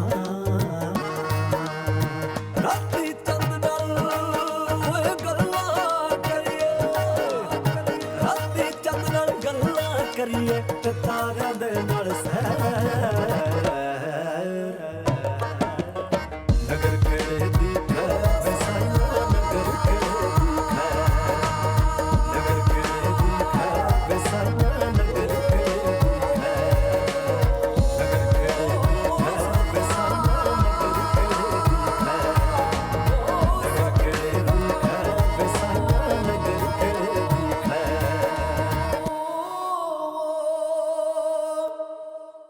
ਇਨਸਾਨ ਦੀ ਜਾਨ ਦੀ ਕੀਮਤ ਹੈ, ਇਨਸਾਨ ਦੀ ਜਾਨ ਦਾ ਮੁੱਲ ਹੈ। ਅਸੀਂ ਦੇਖਦੇ ਹਾਂ ਵੱਖ-ਵੱਖ ਦੇਸ਼ ਆਪਸ ਦੇ ਵਿੱਚ ਜੰਗਾਂ ਲੜਦੇ ਨੇ, ਇਨਸਾਨੀ ਜਾਨਾਂ ਚਲੀਆਂ ਜਾਂਦੀਆਂ ਨੇ, ਉਹ ਮੁੜ ਕੇ ਤਾਂ ਨਹੀਂ ਨਾ ਆ ਜਾਣੀਆਂ। ਵੱਡੇ ਵੱਡੇ ਵਪਾਰੀ ਦੇਸ਼ ਵਪਾਰ ਦੀ ਜੰਗ ਲੜਦੇ ਨੇ। ਇੱਕ ਦੇਸ਼ ਦੂਜੇ ਦੇਸ਼ ਨੂੰ ਹਰਾਉਣਾ ਚਾਹੁੰਦਾ ਹੈ, ਇੱਕ ਦੇਸ਼ ਦੂਜੇ ਦੇਸ਼ ਨੂੰ ਨੱਪਣਾ ਚਾਹੁੰਦਾ ਹੈ, ਉਹਦੀ ਸਾਰੀ ਇਕੋਨਮੀ ਨੂੰ, ਉਹਦੇ ਅਰਥਚਾਰੇ ਨੂੰ ਵਿਗਾੜ ਕੇ ਆਪਣੇ ਹੱਕ ਦੇ ਵਿੱਚ ਆਪਣੇ ਫਾਇਦੇ ਦੇ ਵਾਸਤੇ ਸਭ ਕੁਝ ਕਰਨਾ ਚਾਹੁੰਦਾ ਹੈ। ਇੱਕ ਪਾਸੇ ਜੰਗਾਂ ਜਿੱਤਣ ਵਾਲੇ ਬੈਠੇ ਨੇ, ਇੱਕ ਪਾਸੇ ਵਪਾਰ ਦੀ ਜੰਗ ਜਿੱਤਣ ਵਾਲੇ ਬੈਠੇ ਨੇ, ਤੇ ਅਸੀਂ ਹਿਊਮਨ ਰਾਈਟਸ ਦੀ, ਮਨੁੱਖੀ ਅਧਿਕਾਰਾਂ ਦੀ ਗੱਲ ਕਰਦੇ ਹਾਂ। ਵੱਡੇ ਵੱਡੇ ਇੰਟਰਨੈਸ਼ਨਲ ਪਲੇਟਫਾਰਮਸ ਦੇ ਉੱਤੇ ਸਾਰੀਆਂ ਗੱਲਾਂ ਹੁੰਦੀਆਂ ਨੇ, ਅੰਤਰਰਾਸ਼ਟਰੀ ਮਿਆਰ ਦੇ ਵਿੱਚ, ਅੰਤਰਰਾਸ਼ਟਰੀ ਸਭਾਵਾਂ ਦੇ ਵਿੱਚ ਇਹ ਗੱਲ ਹੁੰਦੀ ਹੈ। ਪਰ ਅਸੀਂ ਦੇਖੀਏ ਇਹ ਮਨੁੱਖੀ ਅਧਿਕਾਰ ਕਿੱਥੇ ਖੜੇ ਨੇ ਦੁਨੀਆ ਦੇ ਵਿੱਚ, ਸਾਡੇ ਜੀਵਨ ਦੇ ਵਿੱਚ। ਇਹ ਸਾਡੇ ਜੀਵਨ ਦਾ ਹਿੱਸਾ ਹਨ ਕਿ ਨਹੀਂ, ਇਹ ਸਾਡੇ ਸੁਭਾਅ ਦਾ ਹਿੱਸਾ ਹਨ ਕਿ ਨਹੀਂ, ਇਹ ਦੇਖਣਾ ਪਏਗਾ। ਜਿਸ ਤਰ੍ਹਾਂ ਅਸੀਂ ਗੱਲ ਕਰ ਚੁੱਕੇ ਹਾਂ ਕਿ ਇਹ ਸਾਡੇ ਸੰਸਕਾਰਾਂ 'ਚ ਹੋਣਾ ਚਾਹੀਦਾ ਹੈ ਕਿ ਇੱਕ ਇਨਸਾਨ ਦੂਜੇ ਇਨਸਾਨ ਦੀ ਕਦਰ ਕਰਦਾ ਹੈ, ਇੱਕ ਜੀਵ ਦੂਜੇ ਜੀਵ ਦੀ ਕਦਰ ਕਰਦਾ ਹੈ। ਇਸ ਬਾਰੇ ਗੱਲਬਾਤ ਕਰ ਰਹੇ ਹਾਂ। ਸਾਡੇ ਨਾਲ ਸਟੂਡੀਓਜ਼ ਦੇ ਵਿੱਚ ਮੌਜੂਦ ਨੇ ਮੈਡਮ ਤ੍ਰਿਪਤਾ ਹਾਂਡਾ, ਜੋ ਕਿ ਰਿਟਾਇਰਡ ਐਸੋਸੀਏਟ ਪ੍ਰੋਫੈਸਰ ਨੇ। ਜੀ ਮੈਮ, ਅਸੀਂ ਕਾਫੀ ਗੱਲਬਾਤ ਕਰ ਚੁੱਕੇ ਹਾਂ ਮਨੁੱਖੀ ਅਧਿਕਾਰਾਂ ਦੇ ਉੱਤੇ, ਤੇ ਅਸੀਂ ਇਹ ਵੀ ਦੇਖਿਆ ਕਿ ਇਸ ਵਕਤ ਜੋ ਹਾਲ ਹੈ ਪੂਰੀ ਦੁਨੀਆ ਦੇ ਵਿੱਚ ਮਨੁੱਖੀ ਅਧਿਕਾਰਾਂ ਦਾ, ਘਰ ਦੇ ਵਿੱਚ ਅਸੀਂ ਗੱਲ ਕਰੀਏ ਬੱਚਿਆਂ ਦੇ ਅਧਿਕਾਰ, ਔਰਤਾਂ ਦੇ ਅਧਿਕਾਰ, ਮਰਦਾਂ ਦੇ ਅਧਿਕਾਰ, ਬਜ਼ੁਰਗਾਂ ਦੇ ਅਧਿਕਾਰ, ਗੁਆਂਢੀਆਂ ਦੇ ਅਧਿਕਾਰ, ਮਤਲਬ ਅਧਿਕਾਰ ਹੀ ਅਧਿਕਾਰ ਨੇ, ਫਰਜ਼ ਅਧਿਕਾਰ। ਜਦੋਂ ਅਸੀਂ ਆਪਣੇ ਫਰਜ਼ ਨਿਭਾਵਾਂਗੇ ਸਾਡੇ ਅਧਿਕਾਰਾਂ ਦੀ ਰਾਖੀ ਆਪਣੇ ਆਪ ਹੋ ਜਾਏਗੀ। ਇਹ ਗੱਲ ਕਿਉਂ ਨਹੀਂ ਸਮਝ ਆਉਂਦੀ, ਅਸੀਂ ਆਪਣੇ ਫਰਜ਼ ਕਿਉਂ ਨਹੀਂ ਨਿਭਾਉਂਦੇ, ਹਮੇਸ਼ਾ ਡੰਡਾ ਚੁੱਕਿਆ ਮੇਰੇ ਅਧਿਕਾਰ ਮੇਰੇ ਅਧਿਕਾਰ। ਬਿਲਕੁਲ ਠੀਕ ਕਿਹਾ ਸੰਜੀਵ ਤੁਸੀਂ। ਇਸ ਤਰ੍ਹਾਂ ਹੈਗਾ ਹੈ ਕਿ ਵੀ ਅਸੀਂ ਇਸ ਤੋਂ ਪਹਿਲਾਂ ਗੱਲ ਕੀਤੀ ਸੀਗੀ ਕਿ ਇਹਦੀ ਮਨੁੱਖੀ ਅਧਿਕਾਰਾਂ ਦਾ ਜਿਹੜਾ ਅਰਥ ਹੈ ਉਹਦਾ ਮਤਲਬ ਹੈਗਾ ਕਿ ਸਾਡੇ ਕੁਝ ਨੈਤਿਕ ਸਿਧਾਂਤ, ਕੁਝ ਉਹ ਨੈਤਿਕ ਸਿਧਾਂਤ ਜਿਹੜੇ ਕਿ ਮਨੁੱਖ ਦੇ ਵਿਵਹਾਰ ਨੂੰ ਨਾਲ ਸੰਬੰਧਿਤ ਕੁਝ ਨੋਰਮਸ ਨੂੰ ਜਾਂ ਕੁਝ ਮਾਨਕ ਨੂੰ ਸਥਾਪਿਤ ਕਰਦੇ ਨੇ। ਤੇ ਜਦੋਂ ਅਸੀਂ ਫਿਰ ਉਸ ਅਰਥ ਤੇ ਹੀ ਦੁਬਾਰਾ ਆਈਏ ਤੇ ਇੱਥੇ ਇਹ ਗੱਲ ਸਾਨੂੰ ਸਮਝ ਲੈਣੀ ਚਾਹੀਦੀ ਹੈ ਕਿ ਮਨੁੱਖ ਦਾ ਵਿਵਹਾਰ ਜਿਹੜਾ ਹੈ ਉਹਨੂੰ ਸਥਾਪਿਤ ਕਰਨ ਲਈ ਕੁਝ ਨੋਰਮਸ ਵੀ ਹੈਗੇ ਨੇ, ਕੁਝ ਨਿਯਮ ਨੇ, ਕੁਝ ਸਟੈਂਡਰਡਾਈਜ਼ਡ ਪ੍ਰਿੰਸੀਪਲਸ ਹੈ। ਤੇ ਜੇ ਅਸੀਂ ਅੱਜ ਉਹਨਾਂ ਪ੍ਰਿੰਸੀਪਲਸ ਨੂੰ ਅਸੀਂ ਅਪਣਾਵਾਂਗੇ, ਚਾਹੇ ਪਰਿਵਾਰ ਹੈ, ਹੁਣ ਪਰਿਵਾਰ ਦੇ ਵਿੱਚ ਜੇਕਰ ਦੀ ਅਸੀਂ ਆਪਣੀ ਗਰੋਥ ਨੂੰ ਦੇਖੀਏ ਜਾਂ ਹੁਣ ਅਸੀਂ ਆਪਣੇ ਬੱਚਿਆਂ ਦੀ ਗਰੋਥ ਨੂੰ ਦੇਖੀਏ ਤਾਂ ਦੇਖੋ ਅੱਜ ਦੇ ਟਾਈਮ ਦੇ ਵਿੱਚ ਇਸ ਜਨਰੇਸ਼ਨ ਆਪਦੇ ਪੇਰੈਂਟਸ ਦੇ ਵਿੱਚ ਹੀ ਕਿੰਨਾ ਉਹਦੇ ਵਿੱਚ ਉਹ ਕਹਿੰਦੇ ਕਿ ਨਹੀਂ ਤੁਹਾਡੇ 'ਚ ਇਹ ਕਮੀ ਹੈ, ਤੁਹਾਡੇ 'ਚ ਉਹ ਕਮੀ ਹੈ। ਮਨ ਉਹ ਵੀ ਸਹੀ ਹੈ ਆਪਣੀ ਜਗ੍ਹਾ, ਕਿਉਂਕਿ ਹੁਣ ਉਹਨਾਂ ਦੀ ਗਰੋਥ ਡਿਫਰੈਂਟ ਤਰੀਕੇ ਨਾਲ ਹੋਈ ਹੈ। ਪੀੜੀ ਪਾੜਾ ਜਨਰੇਸ਼ਨ ਗੈਪ, ਹਾਂ, ਤੇ ਜਿਹਨੂੰ ਅਸੀਂ ਕਹਿੰਦੇ ਆ ਅੱਜ ਤਕਨੀਕੀ ਯੁੱਗ ਆ ਗਿਆ। ਹਾਂਜੀ, ਤੇ ਹੁਣ ਉਹ ਤਕਨੀਕੀ ਯੁੱਗ ਆਉਣ ਕਰਕੇ ਜਿਹੜਾ ਅਸੀਂ ਸਾਡਾ ਉਹਨੂੰ ਹੀ ਜਨਰੇਸ਼ਨ ਗੈਪ ਕਹਿੰਦੇ ਹੈਗੇ। ਤਾਂ ਇੱਕ ਤਾਂ ਇਹ ਕਾਰਨ ਹੈਗਾ ਕਿ ਅਸੀਂ ਉਹਨਾਂ ਨੂੰ ਥੋੜਾ, ਸਾਡਾ ਹੁਣ ਇਹ ਫਰਜ਼ ਬਣਦਾ ਹੈ ਕਿ ਅਸੀਂ ਉਹਨਾਂ ਨੂੰ ਸੰਤੋਖ ਭਰਿਆ ਜੀਵਨ ਤੇ ਸਹਿਨਸ਼ੀਲਤਾ ਸਿਖਾਈਏ ਕਿ ਵੀ ਕਿਸ ਤਰ੍ਹਾਂ ਜੇ ਅਸੀਂ ਸਹਿਨਸ਼ੀਲ ਹੋਵਾਂਗੇ ਤਾਂ ਹੀ ਅਸੀਂ ਵੱਡੇ ਜੰਗ, ਜਿੱਦਾਂ ਤੁਸੀਂ ਹੁਣੀ ਗੱਲ ਕੀਤੀ ਵੀ ਅੰਤਰਰਾਸ਼ਟਰੀ ਸਤਰ ਤੇ ਵੀ ਹੋ ਰਹੀਆਂ ਹੈਗੀਆਂ, ਤੇ ਜਿਹੜਾ ਉਸ ਵੇਲੇ ਇੰਡੀਆ ਵੱਲੋਂ ਵੀ ਸੰਦੇਸ਼ ਜਾਂਦਾ ਹੈ ਜਦੋਂ ਅੰਤਰਰਾਸ਼ਟਰੀ ਸਤਰ ਤੇ ਸਾਡੇ ਹੈੱਡ ਆਫ ਦਾ ਸਟੇਟਸ ਜਿਹੜੇ ਸਾਡੇ ਅਧਿਅਕਸ਼ ਮਿਲਦੇ ਨੇ, ਉਹਨਾਂ ਦਾ ਵੀ ਇਹੀ ਸੰਦੇਸ਼ ਹੈ ਸ਼ਾਂਤੀ। ਤੇ ਅਸਲ ਵਿੱਚ ਪੀਸ ਐਂਡ ਡਿਵੈਲਪਮੈਂਟ ਹੀ ਉਦੇਸ਼ ਹੋਣਾ ਚਾਹੀਦਾ। ਯੂਐਨਓ ਦੀ ਸਥਾਪਨਾ ਵੀ ਇਸੇ ਲਈ ਬਣੀ ਸੀ ਕਿ ਪੀਸ ਐਂਡ ਡਿਵੈਲਪਮੈਂਟ। ਤਾਂ ਇਹ ਪਹਿਲੀ ਚੀਜ਼ ਤਾਂ ਇਹ ਹੈ। ਦੂਸਰੀ ਚੀਜ਼ ਮੈਂ ਇੱਥੇ ਇਹ ਕਹਿਣਾ ਚਾਹੂੰਗੀ ਕਿ ਜਦੋਂ ਇਹ ਤਾਂ ਹੋ ਗਿਆ ਨੈਤਿਕ ਗੱਲ, ਹੁਣ ਮੈਂ ਕਹਿਣਾ ਚਾਹੁੰਦੀ ਕਿ ਜਦੋਂ ਅਸੀਂ ਸੁਤੰਤਰਤਾ ਵੀ ਮੇਰੀ ਆਜ਼ਾਦੀ ਹੈ, ਮੈਨੂੰ ਬੋਲਣ ਦਾ ਅਧਿਕਾਰ ਹੈ, ਇਸ ਲਈ ਘਰ 'ਚ ਵੱਡਿਆਂ ਦੀ ਪਰਵਾਹ ਛੋਟੇ ਨਹੀਂ ਕਰਦੇ। ਔਰਤਾਂ ਜਿਹੜੀਆਂ ਮੈਂ ਉਹ ਇੰਨੀ ਆਜ਼ਾਦੀ ਲੈ ਰਹੀਆਂ ਹੈਗੀਆਂ, ਮੈਂ ਉਹ ਕਹਿੰਦੇ ਕਿ ਅਸੀਂ ਚਾਹੇ ਇਹ ਪਾ ਕੇ ਕੱਪੜੇ ਨਿਕਲੀਏ ਚਾਹੇ ਉਹ ਮਤਲਬ ਕਹਿਣ ਦਾ ਮੇਰਾ ਮਤਲਬ ਕਿ ਸਮਾਜ ਨੂੰ ਜਦੋਂ ਅਸੀਂ ਇੱਕ ਰੋਲ ਮਾਡਲ ਦੇ ਤੌਰ ਤੇ ਆਨੇ ਆ ਤੇ ਸਾਨੂੰ ਆਪਣਾ ਕੁਝ ਚੀਜ਼ਾਂ ਨੂੰ ਸੈਕਰੀਫਾਈਸ ਕਰਨਾ ਪੈਂਦਾ ਹੈ। ਮਰਿਆਦਾ। ਸੋ ਦੂਸਰੀ ਚੀਜ਼ ਹੈ ਕਿ ਤਿਆਗ ਵੀ ਕਰਨਾ ਪਏਗਾ, ਮਰਿਆਦਾ ਵੀ ਰੱਖਣੀ ਪਏਗੀ ਤੇ ਤਿਆਗ ਵੀ ਕਰਨਾ ਪਏਗਾ। ਤੇ ਤੀਸਰੀ ਗੱਲ ਮੈਂ ਇੱਥੇ ਇਹ ਕਹਿਣਾ ਚਾਹਨੀ ਕਿ ਸੁਤੰਤਰਤਾ ਦਾ ਅਰਥ ਇਹ ਨਹੀਂ ਹੈ ਕਿ ਸਭ ਬੰਧਨਾਂ ਤੋਂ ਮੁਕਤੀ। ਤੋ ਟਰਾਂਸਫੋਰਮੇਸ਼ਨ ਉਦੋਂ ਹੀ ਹੋਏਗੀ ਜਦੋਂ ਅਸੀਂ ਕੁਝ ਇਨਸਾਈਡ ਟਰਾਂਸਫਰ ਕਰਾਂਗੇ, ਕੁਝ ਆਊਟਸਾਈਡ ਟਰਾਂਸਫਰ ਕਰਾਂਗੇ। ਤੇ ਹੁਣ ਜਿਹੜੀ ਇਨਸਾਈਡ ਟਰਾਂਸਫੋਰਮੇਸ਼ਨ ਦੀ ਗੱਲ ਹੈ, ਉੱਥੇ ਫਿਰ ਉਹੀ ਹੈ ਕਿ ਸਾਨੂੰ ਤਿਆਗ ਤੇ ਮਰਿਆਦਾ ਰੱਖਣੀ ਪਏਗੀ, ਸਾਨੂੰ ਦੂਸਰਿਆਂ ਦਾ ਖਿਆਲ ਵੀ ਰੱਖਣਾ ਪਏਗਾ, ਸਾਨੂੰ ਆਪਣੇ ਤੋਂ ਵੱਡਿਆਂ ਦਾ ਵੀ ਦੇਖਣਾ ਪਏਗਾ ਤੇ ਸਾਨੂੰ ਸਾਡਾ ਫਰਜ਼ ਹੈ ਕਿ ਅਸੀਂ ਆਪਣੇ ਛੋਟਿਆਂ ਤੋਂ ਵੀ ਦੇਖੀਏ, ਉਹਨਾਂ ਨੂੰ ਕੀ ਚਾਹੀਦਾ ਉਹਨਾਂ ਪ੍ਰਤੀ ਵੀ ਕਰੀਏ। ਗੱਲ ਆ ਗਈ ਡਿਊਟੀ ਕਰਤੱਵਿਆਂ ਦੀ। ਮਹਾਤਮਾ ਗਾਂਧੀ ਵੀ ਕਹਿੰਦੇ ਸੀ ਕਿ ਵੀ ਜੇ ਤੁਸੀਂ ਆਪਣੇ ਡਿਊਟੀਜ਼ ਨੂੰ ਨਿਭਾ ਰਹੇ ਹੋ, ਆਪਣੀ ਡਿਊਟੀਜ਼ ਪ੍ਰਤੀ ਤੁਸੀਂ ਕੌਨਸ਼ੀਅਸ ਹੋ, ਤੁਸੀਂ consciousness of mind and heart, ਤੁਸੀਂ ਆਪਣੇ ਦਿਲੋਂ ਸੰਤੋਖਪੂਰਵਕ ਆਪਣਾ ਉਹ ਕੰਮ ਕਰ ਰਹੇ ਹੋ ਤੇ ਤੁਹਾਡੇ ਅਧਿਕਾਰ ਤੁਹਾਨੂੰ ਆਪਣੇ ਆਪ ਮਿਲਣੇ ਸ਼ੁਰੂ ਹੋ ਜਾਣਗੇ। ਬਿਲਕੁਲ, ਜੇ ਅਸੀਂ ਆਪਣੇ ਫਰਜ਼ ਅਦਾ ਕਰੀਏ, ਤੁਸੀਂ ਆਪਣੇ ਫਰਜ਼ ਅਦਾ ਕਰੋ, ਮੈਂ ਆਪਣੇ ਫਰਜ਼ ਅਦਾ ਕਰਾਂ, ਤਾਂ ਦੂਜੇ ਦੇ ਹੱਕਾਂ ਦੀ ਰਾਖੀ ਆਪਣੇ ਆਪ ਹੋ ਜਾਂਦੀ, ਕਿਉਂਕਿ ਮੇਰੇ ਫਰਜ਼ ਤੁਹਾਡੇ ਅਧਿਕਾਰ ਬਣ ਜਾਣਗੇ, ਤੁਹਾਡੇ ਫਰਜ਼ ਮੇਰੇ ਅਧਿਕਾਰ ਬਣ ਜਾਣਗੇ। ਅਸੀਂ ਆਪਣੇ ਫਰਜ਼ ਅਦਾ ਕਰਨ ਦੀ ਬਜਾਏ ਡੰਡਾ ਚੁੱਕ ਲੈਂਦੇ ਹਾਂ, ਮੇਰੇ ਅਧਿਕਾਰ। ਕਿਤੇ ਧਰਨੇ ਦਿੰਦੇ ਪਏ ਆ, ਕਿਤੇ ਹੜਤਾਲਾਂ ਕਰਦੇ ਪਏ ਆ, ਕਿਤੇ ਨਾਅਰੇਬਾਜ਼ੀ ਹੋ ਰਹੀ ਹੈ। ਮਤਲਬ ਇਹ ਸਾਰਾ ਜਿਹੜਾ ਮਾਹੌਲ ਬਣਿਆ ਹੋਇਆ ਇਹ ਸੁਖਾਵਾ ਨਹੀਂ ਹੈਗਾ ਔਰ ਇਹਦੇ ਵਿੱਚ ਤਰੱਕੀ ਨਹੀਂ ਹੋ ਸਕਦੀ, ਕਿਉਂਕਿ ਤਰੱਕੀ ਹਮੇਸ਼ਾ ਸ਼ਾਂਤੀ ਦੇ ਵਿੱਚ ਹੋਏਗੀ। ਸ਼ਾਂਤੀ ਤਾਂ ਹੋਏਗੀ ਜੇ ਅਸੀਂ ਆਪਣੇ ਫਰਜ਼ ਪੂਰੇ ਕਰਾਂਗੇ, ਆਪਣੇ ਆਪ ਦੇ ਉੱਤੇ ਅਨੁਸ਼ਾਸਨ ਰੱਖੀਏ। ਜੇ ਅਸੀਂ ਆਪਣੇ ਆਪ ਦੇ ਉੱਤੇ ਅਨੁਸ਼ਾਸਨ ਰੱਖਾਂਗੇ ਤਾਂ ਹੀ ਸਮਾਜਿਕ ਨਿਆਂ ਵੱਲ ਵੱਧ ਸਕਦੇ ਹਾਂ, ਤਾਂ ਹੀ ਸੋਸ਼ਲ ਜਸਟਿਸ ਮਿਲ ਸਕਦਾ। ਜੇ ਆਪਣੇ ਆਪ ਉੱਤੇ ਅਨੁਸ਼ਾਸਨ ਨਹੀਂ, ਸੋਸ਼ਲ ਜਸਟਿਸ ਦੀ ਅਸੀਂ ਗੱਲ ਹੀ ਨਹੀਂ ਕਰ ਸਕਦੇ, ਬੇਮਾਨੀ ਗੱਲਾਂ ਕਰਦੇ ਪਏ ਹਾਂ, ਉਹਦਾ ਕੋਈ ਮਤਲਬ ਨਹੀਂ ਨਿਕਲੇਗਾ। ਸੋ ਹੁਣ ਇਹ ਗੱਲ ਇਹ ਹੈ ਕਿ ਇਹ ਜਾਗਰੂਕਤਾ ਕਿੱਦਾਂ ਫੈਲਾਈਏ, ਇਹ ਸ਼ੁਰੂਆਤ ਕਿੱਦਾਂ ਕਰੀਏ, ਜੇ ਸ਼ੁਰੂਆਤ ਹੋ ਚੁੱਕੀ ਹੈ ਉਹਨੂੰ ਅੱਗੇ ਕਿਵੇਂ ਵਧਾਈਏ, ਇਹ ਆਮ ਲੋਕਾਂ ਦੇ ਵਿੱਚ ਇੱਕ ਮਾਸ ਮੂਵਮੈਂਟ ਕਿੱਦਾਂ ਬਣੇ, ਲੋਕ ਅੰਦੋਲਨ ਦੇ ਰੂਪ ਦੇ ਵਿੱਚ ਮਨੁੱਖੀ ਅਧਿਕਾਰਾਂ ਨੂੰ ਅਸੀਂ ਕਿੱਦਾਂ ਲੋਕਾਂ ਦੇ ਮਨਾਂ ਵਿੱਚ ਵਸਾਈਏ, ਉਹਨਾਂ ਦੇ ਵਿਵਹਾਰ ਦਾ ਹਿੱਸਾ ਬਣੇ, ਉਹਨਾਂ ਦੇ ਸੁਭਾਅ ਦਾ ਹਿੱਸਾ ਬਣੇ। ਬਹੁਤ ਹੀ ਅੱਛਾ ਕੁਐਸਚਨ ਹੈ, ਬਹੁਤ ਹੀ ਵਧੀਆ ਕੁਐਸਚਨ ਹੈ ਕਿ ਵੀ ਅਸੀਂ ਇਸ ਚੀਜ਼ ਨੂੰ ਵਾਸਤਵਿਕਤਾ ਵੱਲ ਕਿੱਦਾਂ ਲੈ ਕੇ ਜਾਈਏ, ਕਰੀਏ ਤੇ ਕੀ ਕਰੀਏ। ਹਾਂਜੀ, ਉਹਦੇ ਵਾਸਤੇ ਇਹ ਹੈ ਕਿ ਅਸੀਂ ਹਿਊਮਨ ਰਾਈਟਸ ਐਜੂਕੇਸ਼ਨ, ਜਦੋਂ ਅਸੀਂ ਸੰਸਕਾਰ ਦੀ ਗੱਲ ਕਰਦੇ ਹਾਂ ਨਾ, ਤੇ ਸੰਸਕਾਰ ਤਾਂ ਫਿਰ ਘਰ ਤੋਂ ਸ਼ੁਰੂ ਹੋ ਜਾਂਦੇ, ਘਰ ਤੋਂ, ਫਿਰ ਸਕੂਲ, ਜਿਹੜੀਆਂ ਸਾਡੀਆਂ ਆਪਣਾ ਕਹਿੰਦੇ ਵਿਦਿਅਕ ਦਾਇਰੇ, ਜੜ੍ਹਾਂ ਨੇ ਸਾਡੀਆਂ, ਫਿਰ ਸਾਡੇ ਵਿਦਿਅਕ ਦਾਇਰੇ, ਤੇ ਸਾਨੂੰ ਕੁਝ ਸਾਡੀਆਂ ਸਰਕਾਰਾਂ ਤੇ ਕੁਝ ਸੀ ਲੋਕ ਖੁਦ, ਜਿਹੜਾ ਸਾਡਾ ਸਭ्य ਸਮਾਜ ਹੈ। ਦੇਖੋ, ਸਰਕਾਰ ਵੀ ਇਕੱਲੇ ਕਾਨੂੰਨ ਬਣਾ ਕੇ ਨਹੀਂ ਕੁਝ ਕਰ ਸਕਦੀ, ਜਦ ਤੱਕ ਅਸੀਂ ਉਹਨਾਂ ਕਾਨੂੰਨਾਂ ਦੀ ਪਾਲਣਾ ਨਹੀਂ ਕਰਦੇ। ਗੱਲ ਫਿਰ ਕਰਤੱਵਿਆਂ ਦੀ ਆ ਗਈ, ਗੱਲ ਫਿਰ ਡਿਊਟੀ ਦੀ ਆ ਗਈ ਕਿ ਜੇ ਅਸੀਂ ਆਪਣਾ ਫਰਜ਼ ਨਿਭਾਵਾਂਗੇ ਤੇ ਤਾਂ ਹੀ ਅਸੀਂ ਆਪਣਾ ਅਧਿਕਾਰ ਵੀ ਸਾਡਾ ਵੀ ਸੁਰੱਖਿਅਤ ਰਹੇਗਾ ਤੇ ਸਾਡੇ ਸਾਹਮਣੇ ਵਾਲੇ ਦਾ ਅਧਿਕਾਰ ਵੀ ਸੁਰੱਖਿਅਤ ਰਹੇਗਾ। ਤੋ ਇਸ ਲਈ ਸਾਨੂੰ ਅਵੇਅਰਨੈਸ ਪ੍ਰੋਗਰਾਮ ਉਹਦੇ ਵਿੱਚ ਚਾਹੀਦੇ। ਹੁਣ ਜਿੱਦਾਂ ਅਸੀਂ ਅੱਜ ਵੀ ਗੱਲ ਕਰ ਰਹੇ ਹਾਂ, ਇਹ ਗੱਲਾਂ ਕਰਨ ਦਾ ਇੱਥੇ ਅਸੀਂ ਮੈਂ ਕਹੂੰਗੀ ਕਿ ਮੀਡੀਆ ਰੋਲ ਪਲੇ ਕਰ ਰਿਹਾ। तो मीडिया का भी एक महत्वपूर्ण रोल है। मीडिया डेमोक्रेसी का 4th पिलर है, तो असी बहुत चीज़ां इस तरह दी हैगियां जिहड़ियां असी सुनते समझते हैं तो फिर असी उहनूं अपनाउण दी कोशिश भी करते हैं। ये नहीं है कि भी असी सुनिया, मे बी जे समय समय सिर इदां दे प्रोग्राम हुंदे रहन और जिस तरह कुछ यूनिवर्सिटी लैवलों के उत्ते तो कुछ इस तरह दियाँ सबजैक्ट्स भी ह्यूमन राइट्स सबजैक्ट्स भी इंट्रोड्यूस होए है। ह्यूमन राइट्स एजुकेशन कोई जिस तरह अपना फाउंडेशन कोर्स ऐड होए है। कुछ लोग ह्यूमन राइट्स नूं अपना जर्नलिज्म के थ्रू भी अपना रहे हैगे है। पर उस तो सब तो पहला ये जरूरी है कि असी स्कूली लैवल के उत्ते, छोटे लैवल के उत्ते खेल खेल दे विच बच्चों नूं सिखाइए कि किस तरह असी, क्योंकि देखो छोटे बच्चे भी क्लास से बैठे बैठे ਕੱਟ ਜਾਂਦੇ ਆ, ਕਿਸੇ ਨੂੰ ਥੱਪੜ ਮਾਰ ਜਾਂਦੇ ਆ ਬੇਵਜ੍ਹਾ, ਕਈ ਵਾਰੀ ਕਿਸੇ ਬੱਚੇ ਨੇ ਕਸੂਰ ਨਹੀਂ ਕੀਤਾ ਹੁੰਦਾ, ਜਾਂ ਫਿਰ ਆਪਣੇ ਤੋਂ ਜਿੱਥੇ ਕੋ ਐਜੂਕੇਸ਼ਨ 'ਚ ਪੜ੍ਹਦੇ ਆ ਤੇ ਦੂਸਰੇ ਛੋਟੇ ਲੈਵਲ ਦੇ ਉੱਤੇ ਵੀ ਉਹਨਾਂ ਦੇ ਵਿੱਚ ਇਸ ਤਰ੍ਹਾਂ ਦੀਆਂ ਲੜਾਈਆਂ ਤੁਹਾਨੂੰ ਦਿਖਾਈ ਦੇਣਦੀਆਂ ਹੈਗੀਆਂ। ਸੋ ਸਾਨੂੰ ਇਹ ਚਾਹੀਦਾ, ਸਾਡੇ ਲਈ ਇਹ ਜ਼ਰੂਰੀ ਹੈ ਕਿ ਵੀ ਅਸੀਂ ਹਿਊਮਨ ਰਾਈਟਸ ਐਜੂਕੇਸ਼ਨ ਵੱਲ ਧਿਆਨ ਦਈਏ, ਉਹਨੂੰ ਸਿਲੇਬਸ ਵਿੱਚ ਵੀ ਐਡ ਕਰੀਏ, ਔਰ ਅਸੀਂ ਇਸ ਤੋਂ ਇਲਾਵਾ ਕੁਝ ਅਵੇਅਰਨੈਸ ਪ੍ਰੋਗਰਾਮ ਚਲਾਈਏ ਤੇ ਕੁਝ ਸਾਡੀਆਂ ਜਿਹੜੀਆਂ ਨਾਨ ਗਵਰਨਮੈਂਟਲ ਆਰਗੇਨਾਈਜੇਸ਼ਨਸ ਜਿਸ ਤਰ੍ਹਾਂ NGO, ਹਾਂਜੀ ਬਿਲਕੁਲ NGOs ਵੀ ਇਹਦੇ ਉੱਤੇ ਕੁਝ ਕੰਮ ਕਰ ਰਹੇ ਆ, ਕੁਝ ਕੰਮ ਹੋਰ ਇਸ ਤਰ੍ਹਾਂ ਦੇ ਕੀਤੇ ਜਾਣ, ਤੇ ਨਾਲ ਲੱਗਦਾ ਸਾਡਾ ਆਪਣਾ ਫਰਜ਼ ਵੀ ਹੈਗਾ ਕਿ ਵੀ ਅਸੀਂ ਇਸ ਚੀਜ਼ ਨੂੰ ਤਾਂ ਹੀ ਵਾਸਤਵਿਕ ਰੂਪ ਦੇ ਸਕਦੇ ਹਾਂ ਜੇ ਪਹਿਲਾਂ ਅਸੀਂ ਆਪਣੇ ਆਪ ਨੂੰ ਇੱਕ ਐਗਜ਼ਾਮਪਲ ਦੇ ਤੌਰ ਦੇ ਉੱਤੇ ਦੂਸਰਿਆਂ ਦੇ ਸਾਹਮਣੇ ਰੱਖੀਏ। ਬਿਲਕੁਲ ਠੀਕ ਗੱਲ ਹੈ, ਕਿਉਂਕਿ ਸਾਡੇ ਸਮਾਜ ਦੇ ਵਿੱਚ ਹਰ ਚੀਜ਼ ਦਾ ਧਿਆਨ ਰੱਖਣਾ ਪਏਗਾ।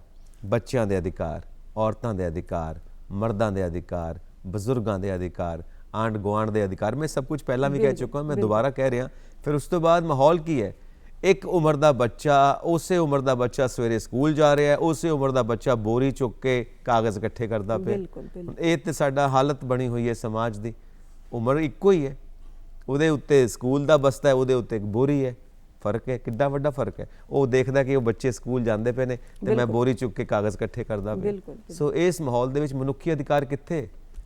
ਔਰ ਨਿੱਕੇ ਨਿੱਕੇ ਬੱਚੇ, ਮੈਂ ਚਾਈਲਡ ਲੇਬਰ ਦੀ ਗੱਲ ਕਰਦਾ, ਬਾਲ ਮਜ਼ਦੂਰੀ ਦੀ, ਛੋਟੇ ਛੋਟੇ ਦੁਕਾਨਾਂ ਦੇ ਉੱਤੇ ਭਾਂਡੇ ਝੂਠੇ ਮਾਂਜਦੇ ਨੇ, ਥੱਪੜ ਖਾਂਦੇ ਨੇ ਦੁਕਾਨਦਾਰ ਜਿਹੜਾ ਮਾਲਕ ਹੈਗਾ ਉਹਦੇ।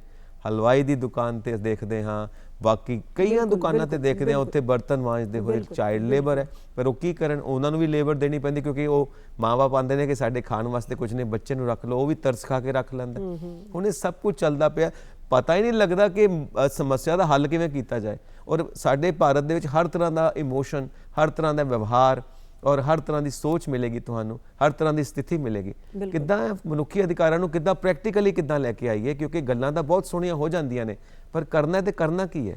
ਦੇਖੋ ਇਸ ਤਰ੍ਹਾਂ ਹੈਗਾ ਕਿ ਵੀ ਇਹ ਚੀਜ਼ ਜਿਹੜੀ ਤੁਸੀਂ ਇਹ ਸਾਰਾ ਸਮੱਸਿਆ ਦਾ ਜ਼ਿਕਰ ਕੀਤਾ ਹੈ, ਇਹ ਬਹੁਤ ਵਾਰੀ ਮਤਲਬ ਕਿ ਜ਼ਿਹਨ 'ਚ ਆਉਂਦਾ ਹੈ ਕਿ ਵੀ ਜਿਨ੍ਹਾਂ ਦੀ ਪੜ੍ਹਨ ਦੀ ਉਮਰ ਹੈ ਔਰ ਉਹ ਕਾਗਜ਼ ਇਕੱਠੇ ਕਰ ਰਹੇ ਨੇ, ਉਹਨਾਂ ਨੂੰ ਦੀ ਜਿਹੜੀ ਸੋਚ ਹੈ ਫਿਰ ਉਹ ਅੱਗੋਂ ਉਹਨਾਂ ਨੂੰ ਗਲਤ ਸਾਈਡਾਂ ਵੱਲ ਲੈ ਕੇ ਜਾ ਰਹੀ ਹੈ।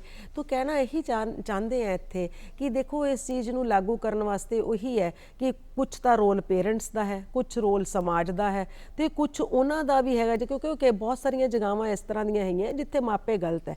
ਹੁਣ ਮੈਂ ਇੱਥੇ ਇਹ ਦੱਸਣਾ ਚਾਹੁੰਦੀ ਕਿ ਵੀ ਜਿਹੜੇ ਗੌਰਮੈਂਟ ਵੱਲੋਂ ਤਾਂ ਆਰਟੀਕਲ ਜਿਹੜਾ ਸਾਡਾ ਜਿੱਥੇ ਸਮਾਨਤਾ ਦੀ ਆਪਾਂ ਗੱਲ ਕਰਦੇ ਹਾਂ ਤੇ ਆਰਟੀਕਲ ਜਿਹੜਾ ਆਪਣਾ ਸਾਡਾ 23 ਤੇ 24 ਜਿੱਥੇ ਅਸੀਂ ਕਲਚਰਲ ਤੇ ਐਜੂਕੇਸ਼ਨਲ ਰਾਈਟ ਦੀ ਗੱਲ ਕਰਦੇ ਹਾਂ, ਉੱਥੇ ਇਹ ਮੈਂਸ਼ਨ ਹੈ ਕਿ 14 ਸਾਲ ਤੋਂ ਘੱਟ ਉਮਰ ਵਾਲੇ ਬੱਚਿਆਂ ਨੂੰ ਜੋਖਿਮ ਭਰੇ ਧੰਦਾਂ ਵਿੱਚ ਲਾਉਣ ਦੀ ਮਨਾਹੀ ਹੈ। ਤੇ ਵੈਸੇ ਸਾਡੇ ਦੇਸ਼ ਵਿੱਚ ਕਾਫੀ ਕੁਛ ਇਹਦੇ ਰਿਗਾਰਡਿੰਗ ਹੋਇਆ ਵੀ ਹੈ, ਇਹ ਨਹੀਂ ਆਪਾਂ ਕਹਿ ਸਕਦੇ ਪਹਿਲੇ ਕੋਲੋਂ ਬਹੁਤ ਪਰਿਵਰਤਨ ਆਇਆ। ਦੇਖੋ ਇਹ ਜਿਹੜਾ ਵਿਸ਼ੇ ਹੈ ਨਾ ਮਨੁੱਖੀ ਅਧਿਕਾਰ, ਇਹ ਮੈਂ ਦੱਸਣਾ ਚਾਹੁੰਦੀ ਕਿ ਨਾ ਕੰਕਰੈਂਟ ਲਿਸਟ ਵਿੱਚ ਹੈਗਾ। ਮਤਲਬ ਆਪਾਂ ਦਾ ਇੱਕ ਫੈਡਰਲ ਢਾਂਚਾ ਹੈ, ਸੰਘਾਤਮਕ ਢਾਂਚਾ ਹੈ, ਔਰ ਉਸ ਸੰਘਾਤਮਕ ਢਾਂਚੇ 'ਚ ਕੁਝ ਕਾਨੂੰਨ ਕੇਂਦਰ ਸਰਕਾਰ ਬਣਾਉਂਦੀ ਹੈ, ਕੁਝ ਕਾਨੂੰਨ ਰਾਜ ਸਰਕਾਰਾਂ ਬਣਾਉਂਦੀਆਂ, ਤੇ ਰਾਜ ਸਰਕਾਰਾਂ ਵੱਲੋਂ ਬਹੁਤ ਹੀ ਸ਼ਲਾਘਾਜਨਕ ਉਪਰਾਲੇ ਕੀਤੇ ਗਏ ਆ। ਬੜੇ ਉਹਨਾਂ ਵੱਲੋਂ ਇਸ ਤਰ੍ਹਾਂ ਦੇ ਕਦਮ ਉਠਾਏ ਗਏ ਆ ਕਿ ਵੀ ਜਿੱਦਾਂ ਸਕੂਲੀ ਸਿੱਖਿਆ ਉਹਨਾਂ ਵਾਸਤੇ ਜ਼ਰੂਰੀ ਕੀਤੀ ਗਈ ਹੈ। ਪਿੰਡਾਂ ਦੇ ਅੰਦਰ ਇੱਦਾਂ ਵੀ ਦੇਖਣ 'ਚ ਆਇਆ ਗਿਆ, ਮੈਂ ਸਰਵੇ ਦੇ ਮੁਤਾਬਕ ਪ੍ਰੋਪਰ ਦੱਸ ਰਹੀ ਕਿ ਬਈ ਉਹਨਾਂ ਨੂੰ ਬੱਚਿਆਂ ਨੂੰ ਘਰਾਂ ਤੋਂ ਲਿਜਾ ਕੇ ਵੀ ਉਹਨਾਂ ਵਾਸਤੇ ਉਹਨਾਂ ਲਈ ਬੱਸਾਂ ਦਾ ਇੰਤਜ਼ਾਮ ਕੀਤਾ ਜਾਂਦਾ ਹੈ। ਉਹਨਾਂ ਨੂੰ ਕਿਹਾ ਜਾਂਦਾ ਕਿ ਤੁਸੀਂ ਪੜ੍ਹੋ ਆ ਕੇ, ਉਹਨਾਂ ਨੂੰ ਸਕੂਲੀ ਸਿੱਖਿਆ ਫ੍ਰੀ ਸਿੱਖਿਆ ਦਿੱਤੀ ਜਾ ਰਹੀ। ਹਾਂ, ਸੁਵਿਧਾ ਹਰ ਖੇਤਰ 'ਚ ਕੰਮ ਕਰਨ ਦੀ ਲੋੜ ਹੈ। ਔਰ ਸਰਕਾਰਾਂ ਦੇ ਵੀ ਅਧਿਕਾਰ ਨੇ ਕਿ ਉਹਨਾਂ ਦੇ ਅਧਿਕਾਰਾਂ 'ਚ ਇਹ ਆਉਂਦਾ ਕਿ ਨਾਗਰਿਕ ਸਰਕਾਰਾਂ ਦਾ ਸਾਥ ਦੇਣ। ਬਿਲਕੁਲ, ਜਿਹਦੇ 'ਚ ਬੱਚਿਆਂ ਦੀ ਇੱਜ਼ਤ, ਔਰਤਾਂ ਦੀ ਇੱਜ਼ਤ, ਹਰ ਪੁਰਸ਼ ਦੀ ਇੱਜ਼ਤ, ਕੰਮਕਾਰ ਦੀ ਇੱਜ਼ਤ ਪ੍ਰਮੁੱਖ ਰੱਖ ਕੇ ਅਸੀਂ ਚੱਲੀਏ, ਤਾਂ ਹੀ ਅਸੀਂ ਅਧਿਕਾਰਾਂ ਦੀ ਰੱਖਿਆ ਕਰ ਸਕਦੇ ਹਾਂ। ਬਿਲਕੁਲ। ਸੋ ਸਾਡੇ ਜੀਵਨ ਦਾ ਹਿੱਸਾ ਬਣੇ, ਇਸ ਉਮੀਦ ਦੇ ਨਾਲ ਅਸੀਂ ਇਸ ਪ੍ਰੋਗਰਾਮ ਨੂੰ ਇੱਥੇ ਸਮਾਪਨ ਕਰਾਂਗੇ। ਤੁਹਾਡਾ ਬਹੁਤ ਬਹੁਤ ਸ਼ੁਕਰੀਆ ਕਿ ਤੁਸੀਂ ਸਟੂਡੀਓਜ਼ ਦੇ ਵਿੱਚ ਆ ਕੇ ਸਾਨੂੰ ਇਸ ਸਬਜੈਕਟ ਦੇ ਉੱਤੇ ਸਾਨੂੰ ਐਨਲਾਈਟਨ ਕੀਤਾ, ਸਾਡਾ ਰਾਹ ਦਸੇਰਾ ਕੀਤਾ। ਪਰਮਾਤਮਾ ਤੁਹਾਨੂੰ ਚੜ੍ਹਦੀ ਕਲਾ ਹਮੇਸ਼ਾ ਬਖਸ਼ੇ। ਬਹੁਤ ਬਹੁਤ ਸ਼ੁਕਰੀਆ, ਧੰਨਵਾਦ। ਹੋਣ ਗੁਲਾਮਾਂ ਦੇ ਹੱਜ ਮਾਏ, ਇੱਕ ਰਾਂਝਾ ਮੈਨੂੰ ਲੋੜੀਦਾ, ਰਾਂਝਾ ਮੈਨੂੰ ਲੋੜੀਦਾ, ਲੋੜੀਦਾ ਰਾਂਝਾ ਮੈਨੂੰ ਇੱਕ ਰਾਂਝਾ ਮੈਨੂੰ ਲੋੜੀਦਾ ਰਾਂਝਾ ਰਾਂਝਾ ਮੈਨੂੰ ਰਾਂਝਾ ਰਾਂਝਾ ਇੱਕ ਰਾਂਝਾ ਮੈਨੂੰ ਆ ਲੋੜੀ ਦਾ ਰਾਂਝਾ ਮੈਨੂੰ ਆ ਲੋੜੀ ਦਾ ਇੱਕ ਰਾਂਝਾ ਮੈਨੂੰ ਲੋੜੀ ਦਾ ਰਾਂਝਾ ਮੈਨੂੰ ਲੋੜੀ ਦਾ ਹੈ ਰਾਂਝਾ ਮੈਨੂੰ ਰਾਂਝੇ ਜੀਆ ਮੈਨੂੰ ਹੋਰ ਨਾ ਕੋਈ ਰਾਂਝੇ ਜੀਆ ਮੈਨੂੰ ਰਾਂਝੇ ਜੀਆ ਮੈਨੂੰ ਰਾਂਝੇ ਜੀਆ ਰਾਂਝੇ ਜੀਆ ਰਾਂਝੇ ਜੀਆ ਮੈਨੂੰ ਹੋਰ ਨਾ ਕੋਈ ਨਾ ਕੋਈ ਕੋਈ ਰਾਂਝੇ ਜੀਆ ਜੀਆ ਮੈਨੂੰ ਹੋਰ ਨਾ ਕੋਈ ਮਿੰਨਤਾਂ ਕਰੇ ਢੂੰਡਾਂ ਜੰਗਲ ਰਾਂਝੇ ਬੇਲਾ ਜੀਆ ਮੈਨੂੰ ਹੋਰ ਨਾ ਕੋਈ ਆ ਮਿੰਨਤਾਂ ਕਰੇ ਕਰ ਮੋੜੀ ਦਾ ਇੱਕ ਰਾਂਝਾ ਕਰੇ ਮੈਂ ਕਰੇ ਮੋੜੀ ਦਾ ਇੱਕ ਰਾਂਝਾ ਰਾਂਝਾ ਲੋੜੀ ਦਾ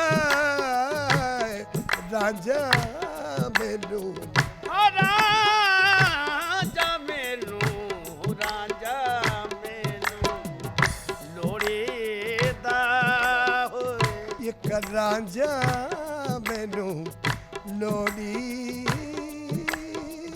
ਦਾ ਰਾਂਝਾ ਮੈਨੂੰ ਰਾਂਝਾ ਰਾਂਝਾ ਮੈਨੂੰ ਲੋੜੀ ਦਾ ਵੇ ਰਾਂਝਾ ਮੈਨੂੰ ਲੋੜੀ ਦਾ ਵੇਰਾ ਰਾਂਝਾ ਮੈਨੂੰ ਰਾਂਝਾ ਰਾਂਝਾ ਰਾਂਝਾ ਮੈਨੂੰ ਆ ਪੁੱਛੜ ਜਾਂਦਾ ਨਾਲੇ